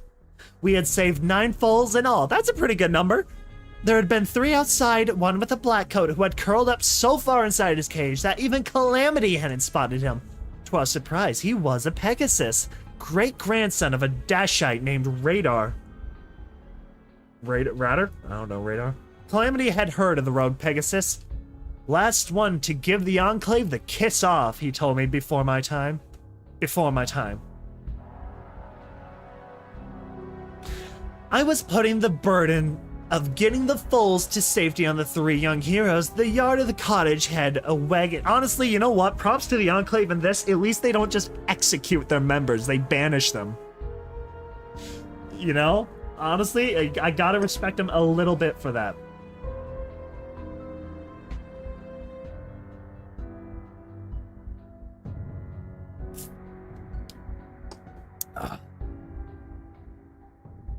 Drink break, everyone. Have some water. Very important. I was getting the burden of getting the foals to safety on the 3 young heroes. What? What? Get the foals to safety on the 3 young heroes. Alright, sure. The yard of the cottage had a wagon filled with cages, undoubtedly how the raiders had bought the foals here. It would serve as lightly armored transportation. I had seen that the wounded buck now had the riot shotgun. Once Calamity had worked his repair wizardry on it, the riot shotgun had become a truly respectable weapon. I used that gun actually in my playthrough of Fallout New Vegas. Even better than Velvet's own. They should be able to make it to New Appaloosa as long as they went straight there. New Appaloosa wasn't my favorite place to send refugees, but it was the only place close. Junction R7 was too far, and the only place closer had apparently been the Republic. They couldn't go back there. I wish we could come with you, I told the Ember Mare, realizing I'd never gotten her name, but we really have to be going. She nodded.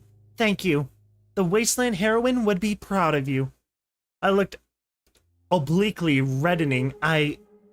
Yeah, I hope so. I kicked my hoof in the dirt. Any pony ever tell you you're cute like that? She asked, then gave me a little kiss on the cheek before scampering off to her friends. Dude, y'all know like that silly Squidward run? That's what I imagine. He just runs with his arms up in the air like giddy. Like, oh, they were trying to coax the little colts and fillies into the wagon. I blinked, my thoughts blown apart. Within half an hour, the wagon was pulling away, hauled by the 2 unwounded young heroes. Steelhooves had ensured the raiders outside never got to harm them. They were headed to New Appaloosa with the story of the heroism and awesome might of the Applejacks Rangers. I could almost feel a warmth radiating off of Steelhooves.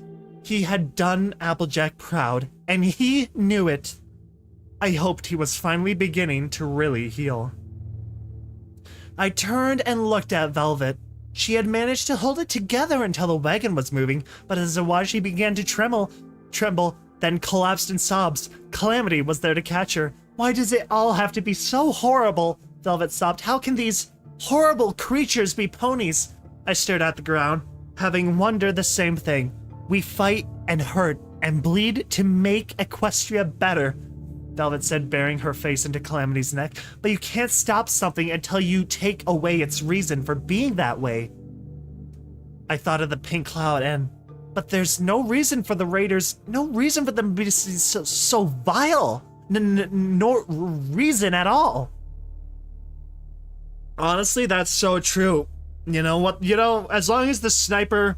What the sniper from TF2 once said, as long as there's 2 people left on the planet, somebody's gonna want someone dead. And unfortunately, that is a reality. The world we live in.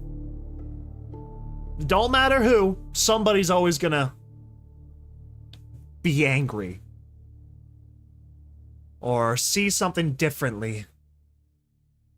Oh, glad to hear it. Glad to hear it. Thank you. Thank you. Thank you.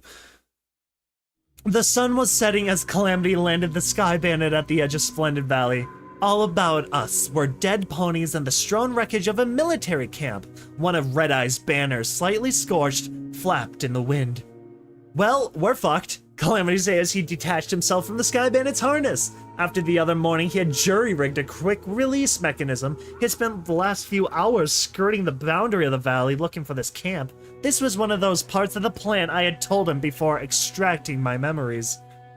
The notes I had left myself on my pip-buck were very vague, clearly written to be reassuring but not informative. But they did include a mention that they were supposed to stop here just before flying into the valley itself.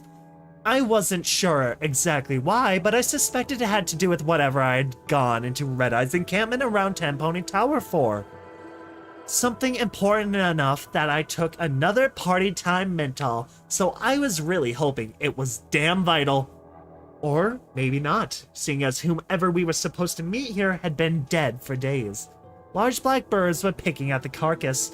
I felt queasy as one of them pulled the eyebrow from an armored corpse of a brown earth stallion. These wounds are from alicorn spells, Steelhooves noted, moving amongst the bodies. The goddess children did this.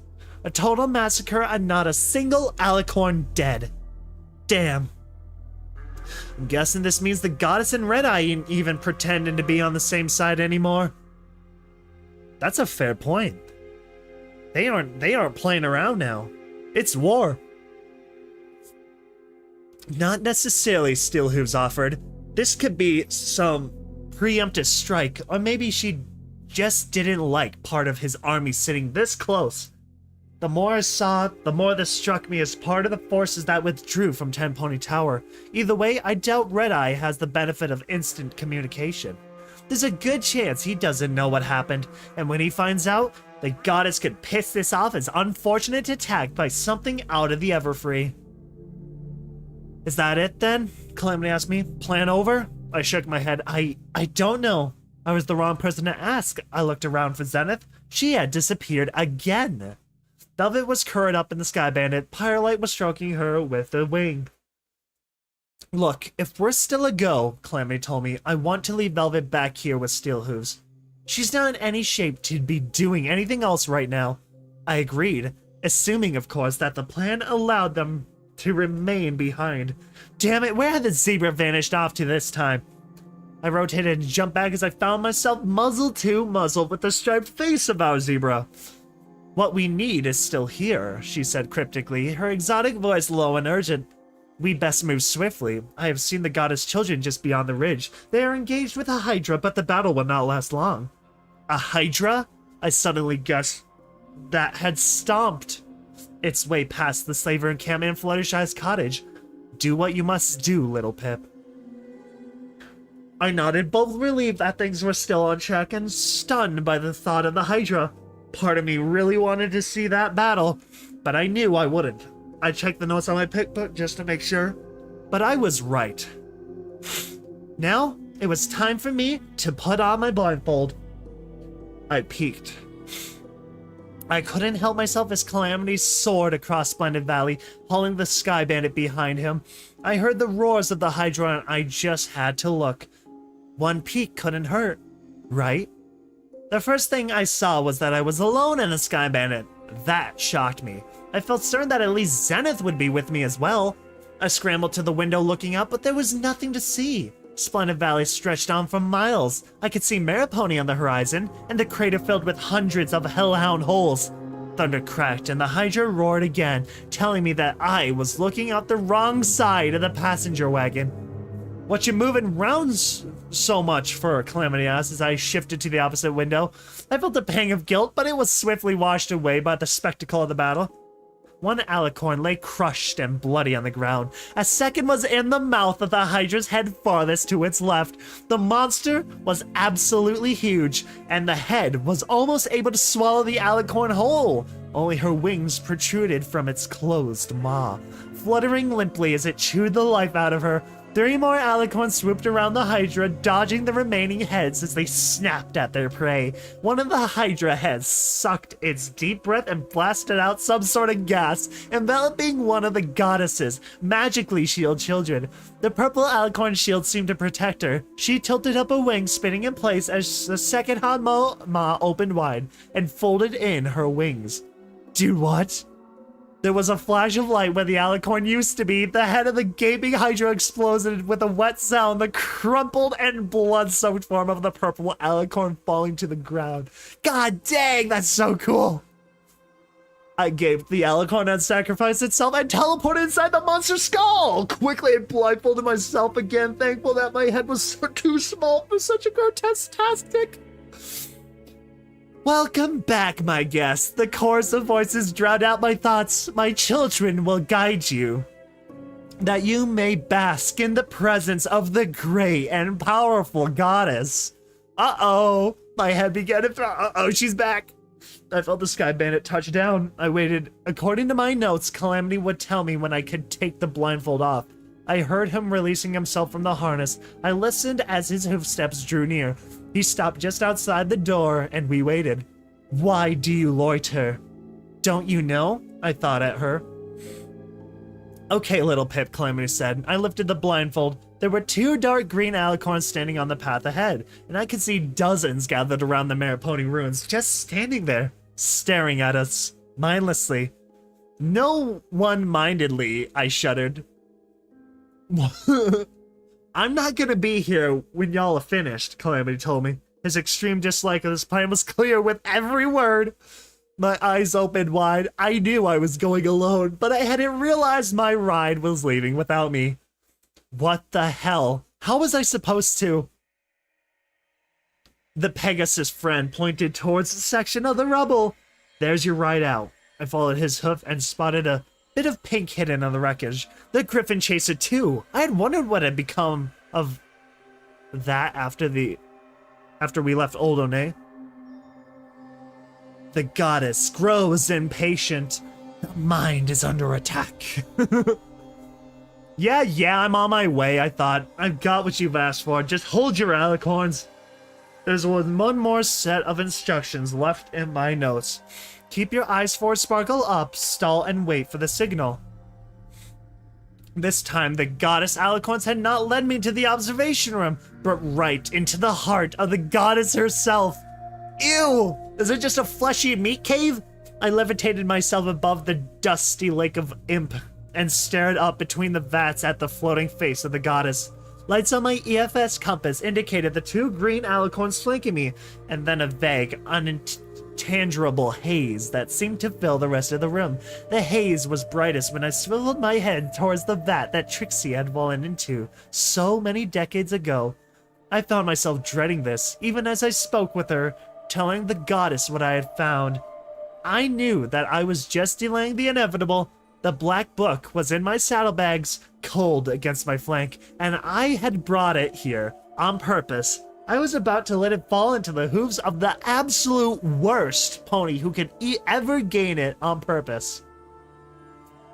There was no amount of heroic acts or lives saved that would make up for this evil. Weather control? That is all? The goddess expected more from Red Eye. What manner of threat is that? You're the one that assumed what he was after the Ministry of Awesome was a threat to you, I reminded the Trixie thing, speaking aloud, because just thinking at the floating light show, Pony Head was just a little too creepy. Then clearly this single pony project is a threat, and just a very clever one that will take the goddess a moment to comprehend, but just a moment. Ah, yes. I stared, trying not to let my disbelief project too strongly. Or maybe it was not this single Pegasus project that he was after. Tell me everything you saw in the Ministry of Awesome. Well, stalling wasn't going to be hard. Stall? Why do you stall, foolish little pony? There is nothing you can do that is of concern or consequence to the mighty goddess. Standing there, staring at the amorphous nothing before me, I began to suspect she was right. How the hell was I supposed to stop the goddess? Shoot her? A lot? Unless I picked up bullets of goddess killing, that wasn't going to do a damn thing. And she had every spell of the alicorns. Probably every spell of Trixie. Twilight Sparkle, Mosaic, and Gestalt. If not every unicorn she had consumed, She could think me dead. This was hopeless. That's normal. There's hardly no one here. I'm used to it. I'm indifferent towards it, honestly, at this point. This was hopeless. Yes, your silly little plan against the goddess is hopeless. The goddess is not impressed. You... Wait. Who? What? Who? What are you, an owl now? I suddenly thought of Wordsworth. You thought of names. Think the names again. Oh, oops. There was no way I could have foreseen the star orb when making this plan. Did I just trip up on something? Stall. Well, here goes nothing. I thought of the orbs, remembering them as best as I could, every detail focusing on the most heavily of the star orb. I spent what felt like hours replaying Canterlot in my head, even when I sensed the approach of others, more alicorns I assumed. I did not stop. I went over each memory orb multiple times, but kept coming back to the star orb. Whenever I did, the goddess grew quiet in my mind. I think the memory stunned her. Finally, she demanded I stop. Enough of that memory. It is not important. I suspected deeply that it was the most important memory ever. I try my best. But I didn't have time to investigate my suspicions. The location identifier started flashing on my eyes for a sparkle, but it wasn't telling me where I was. How could it? I'd been in the same place for hours. In fact, it wasn't telling me anything. Just flashing, getting my attention. This must be the signal, but what do I do now? Hold on. I noticed audio stopped working. I hate it so much when that happens.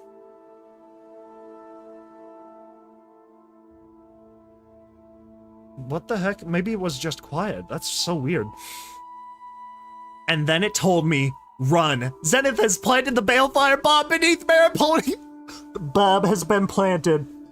Your friends are safely away. You have 38 minutes to get clear. Run. The bomb has been planted. I can't get over the CSGO voice from this, bro. Zenith has planted the bomb. Secure objective Bravo. God, dude. Oh, God. Give me a sec.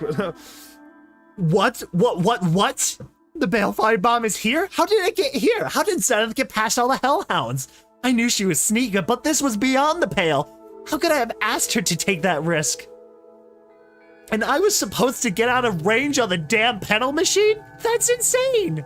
What was I doing standing here? Why the hell would I have gone into this place? Why would I have... Even as I panicked, the pieces of my plan fell into place. God, dude. Dude, freaking suddenly nuke. What? Of course, I had needed to be unnaturally persuasive. What could have been more difficult, more worthy of resorting to party time mentals than talking red-eyed to giving me the bomb? No wonder he started pulling out after that. He was taking the bomb to the camp. Pony Tower had been under a mega spell threat in over a week. I'd made Homer safe before I'd even left. Bro, for real. It's more so contemplating, to be or not to be. Well, a philosophical debate conversation. Do I run? Do I talk? Do I negotiate? It's like going into the vats. What we need is still here, Zenith had said. I remembered how small the balefire bomb looked in Pinky's Bell's barn. Small enough a little filly can move it around, if with difficulty, so it's a warhead, technically. I remembered going to speak with God, but I'd cut out the memory of what had happened in Shattered Hoof. Blackwing, I remembered saying, I was hoping to see you. I have something I need to ask you for, and I hoped we could come to an arrangement. I remembered all the times I had lost track of Zenith in battle, how she'd managed to follow me without the Twilight Society catching her. Zenith had Blackwing Zebra's stealth cloak, and Zebra's stealth cloaks even mute scent. You have 37 minutes to get clear! But why would I have Don't watch any of these until after you/I get the black book and take it to Mayor Pony. I'd written that to myself, then told Calamity to allow me to view those 2 orbs we had picked up from the merchant just before we went to Shattered Hoof. God dang. The argument between Applejack and Rarity flashed through my head. You said you were gonna get rid of that cursed thing. I said I would burn it, and I tried. But as you can see, it doesn't burn. I even tried to have Spike burn it. All that did was send it to Princess Celestia. Well, you still should have gotten rid of it.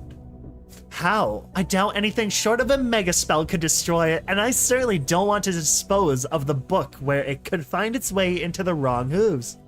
I didn't bring the black book here to give it to the goddess. I brought it here to be destroyed. Once and for all, crush 2 eggs under 1 hoof. The little pony in my mind was prancing nervously, trying to shout down my thoughts with the scream of bomb, bomb, get away from the bomb! The zebra. Crap, the bomb. Dude, imagine trying not to tell a creature that can, like, look into your mind. There is not a warhead here. There is not a warhead. I don't have 37 minutes to escape. I don't have 37 minutes. There's a nuke gonna go off under our feet. I have to leave. I have to leave. There's a bomb. You know, just imagine trying to not tell yourself that to the giant hive mind that is looking into your brain. Like, nope, no bomb, no bomb, no bomb.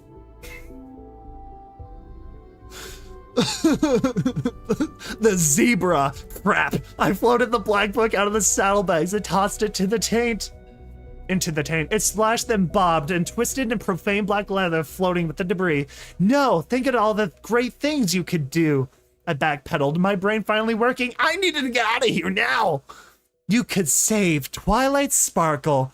My eyes were still locked on the book, but the little pony in my head was screaming. There was no time for that anymore.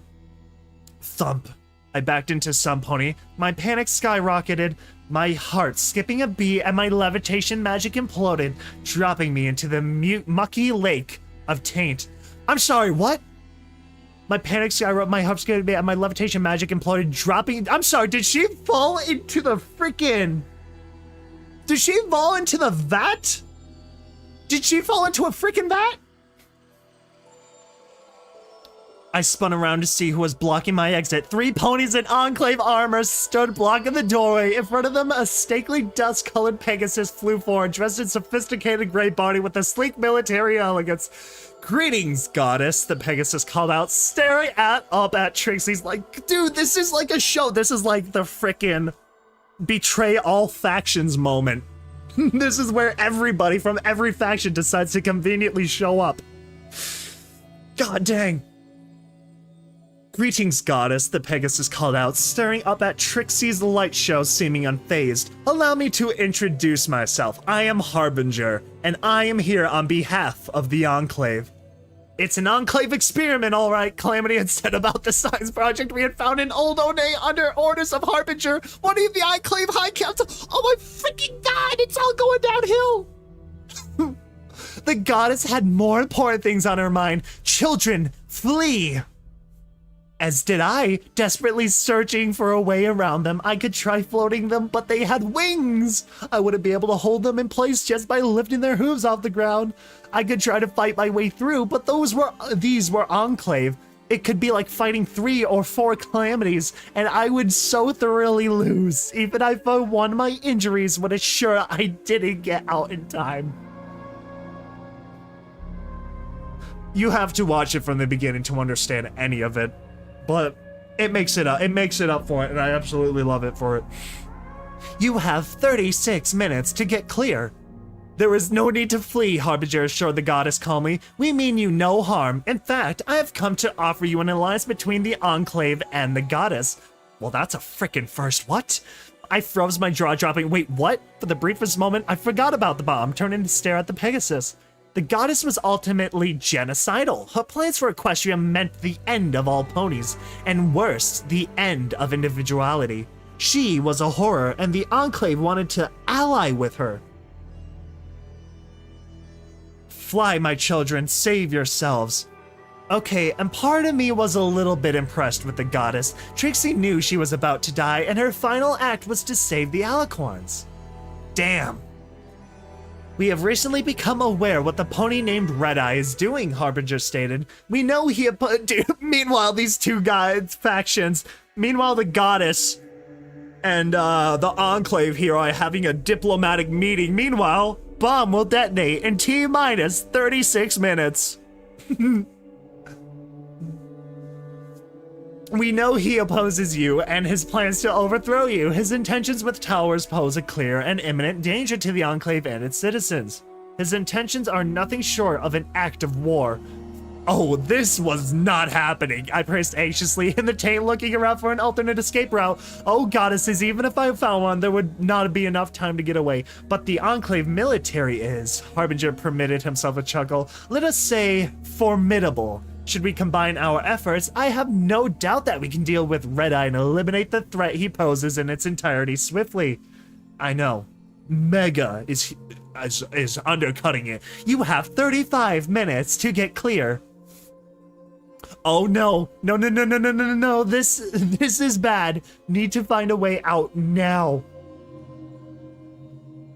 And with the threat of Red-Eye and his plots wiped away, Harbinger concluded, smiling the earnest grin of a politician. You can rule all of Equestria below unchallenged. We will remain above unthreatened. And we will all know peace. And that will not work. That will not work. Why do you want to have individuality on the surface? I'm sorry, in the sky. But everywhere on the surface will be controlled by one singular entity.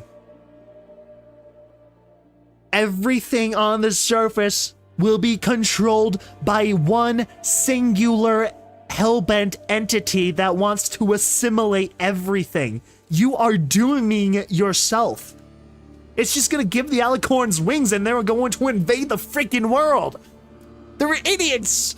Oh, the Enclave are absolute fools. The observation room. It was designed to protect against a mega spell detonation. It had saved Twilight Sparkle before. Of course, it had also trapped her inside, but I'd worry about that later. Breaking into a full gallop, I telekinetically launched myself to one of the remaining catwalks and ran for the observation room. What's she doing? Harbinger asked Ambrosia. After her. One of the black carapaced Pegasi took to the air, giving chase. My heart was pounding in my chest. An odd itch was creeping through the insides of my legs, spreading out. You have 34 minutes to evacuate. Also, is, maybe somebody, a certain somebody who's read this before, was Little Pip swimming in the radioactive sludge that made frickin' the super mutants? I'm just curious, that's all. I dashed into the observation room, looking around frantically. The last time this place sealed up in a reaction to the balefire bomb's explosion, but this time it would go off right under Mare Pony. In the time it took the shutters to close, I'd be dead from heat alone. But I knew Twilight Sparkle wouldn't create a safe room with such a fatal flaw. There had to be some way of manually telling the safe room to seal. You have 33 minutes to evacuate. It's okay. I know you don't know. It's okay. Can't remember? Oh, dang it. God dang it.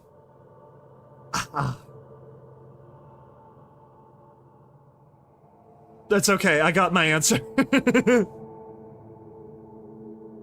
I swear they're swinging around, but it's called the taint. I don't think the taint is what creates the IMB or oh, whatever it is, whatever the dosage was called. I said, hold, the armored Enclave mare demanded, as in freeze right where you fucking standing, or I'll turn you into a glowing pile of soup. Bomb, I shouted at her in frustration, scanning bomb. I shouted at her in frustration, scanning all the controls and monitors for anything that might trigger the room's lockdown. What bomb? She barked. What are you talking about? And I said, freeze. I heard the magical energy weapons built into her armor begin to power up. Relief washed over me as I spotted the removable panel. I rose, looking towards Ambrosia, smiling as my horn glowed behind me. The screws on each corner of the panel rotated and fell out. The panel dropped to the floor with a clunk. The sound caught the Enclave soldier's attention. When she looked towards the panel, so did I. There was a nice big red button marked push to initiate safe room protocol. I gave it a hard buck. What did you do? Ambrosia cried out as the door closed and the armor plate came down. She spun, watching massive armored shutters lower over the windows. What did you just do? You have 32 minutes to evacuate. Good morning, children. This is DJ Pon3 coming at you over the airwaves, and guess what's riding hot on my tail? That's right, the news. That bright light and roll of thunder that a lot of you reported from the vicinity of Splendid Valley just over 40 hours ago, the one a lot of you said was like a mega spell going off, turns out it was a mega spell going off right in the heart of Splendid Valley. Now, I don't have a lot of details, but I can confirm that whole mass of alicorns fled the valley less than half an hour before the detonation. And I can now confirm reports that our wasteland heroine was on the Ponyville side of Splendid Valley earlier that day. Now, I don't know yet if there's any connection, but if I was a betting pony, I'd say our bringer of light had her hoof in what happened out there. Not really the light I was talking about, Stable Dweller. Our prayers go out to you. I hope you're okay. If you or any pony has any further information, please let me know right away. As for reports of odd behavior from the alicorns in the wake of this occurrence, our claims of seeing odd black ponies flying through the sky, I can only... Oh my frickin' god. Greetings, citizens of the Equestrian Wasteland. This is the Grand Pegasus Enclave. We have commandeered this broadcast to deliver an important message to all ponies. Do not be afraid. We are here to save you. Oh my freaking god. Ooh, ooh, war, war, war, war. Dude, it's on. It's going down. It's going down. War has begun. Footnote, maximum level, quest perk added, touched by the taint 2. Exposure to taint has altered your physiology. You do not take immediate damage from radiation. In fact, you gain extra healing while being exposed to it. However, radiation continues to build up in your systems as normal. Bro!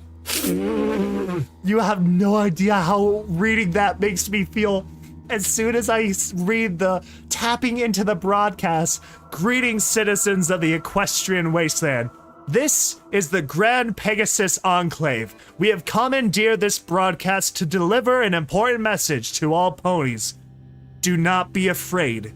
We are here to save you. Uh-oh. Uh-oh. It's war. War. War. War! It is time to purge the wasteland of filth and start again. Oh god. 200 years in the making. I swear I can see the Pridwin flying into view in Fallout 4 all over again. Honestly, one of the best cinematic scenes I've ever seen. Oh god. Oh god. Oh god. Oh god, hold on. I'm not done with this yet. I'm not done with this session yet. Hold on. We're gonna tab out real quickly. War. Honestly, it sounds more like an orc wah from 40K if I'm being completely honest.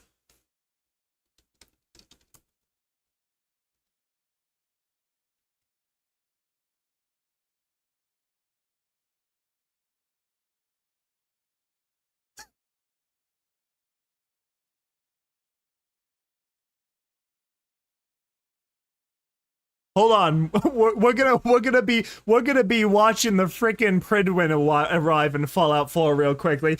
Cause like that's the scene I imagine, but it's gonna be on a lot grander scale.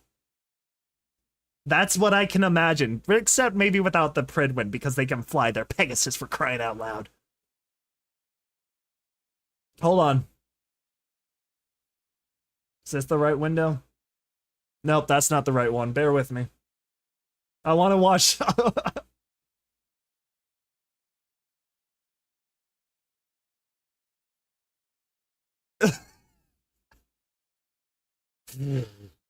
Yeah, no, that's understandable. Hold on, I'm actually listening to music on the side here, and I need to shut that crud off real quickly.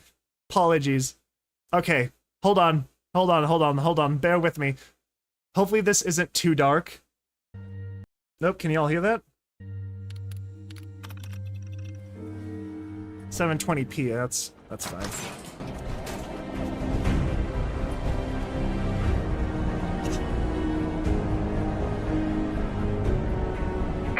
People of the Commonwealth,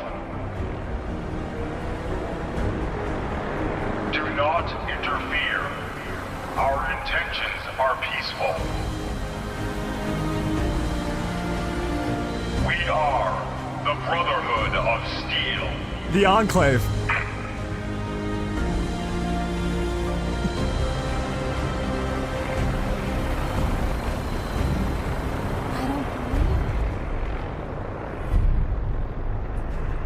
Now imagine that, but on a grander scale. That's what I imagine. I imagine that, but a lot more of this. Not just one ship. I'm talking an armada. That is what I think is happening. That is what I think is happening, technically. Oh my god, dude, that's so freaking cool, bro. I'm geeking. I'm geeking. Oh, people of the Commonwealth, bro. God dang. Oh, California dreaming, am I right, everyone? God. Five Nights at Freddy's, Secrets of the Mimic. Carry on, average sevenfold. Dang, dude. I have quite the suggestions. That is what I think is going to be happening in this story. And quite frankly, I am terrified.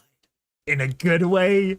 People of the Commonwealth, do not be afraid. The Enclave. The Enclave.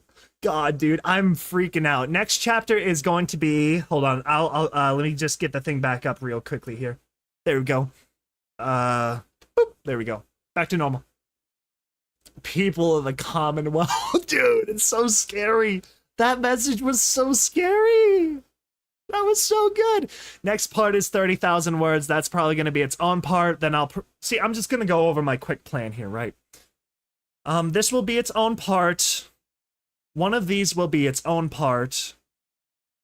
And then I'll probably read these two combined. Do one part here, finish this all in one. Roar! Roar! You know, it's the orc voice. I know, it gives me the chills too. That was the people of the Commonwealth. I can't get over it, guys. I'm literally gawking over this. Oh god, this is the Grand Pegasus Enclave. We have commandeered this broadcast to deliver an important message to all ponies. Do not be afraid, we are here to save you.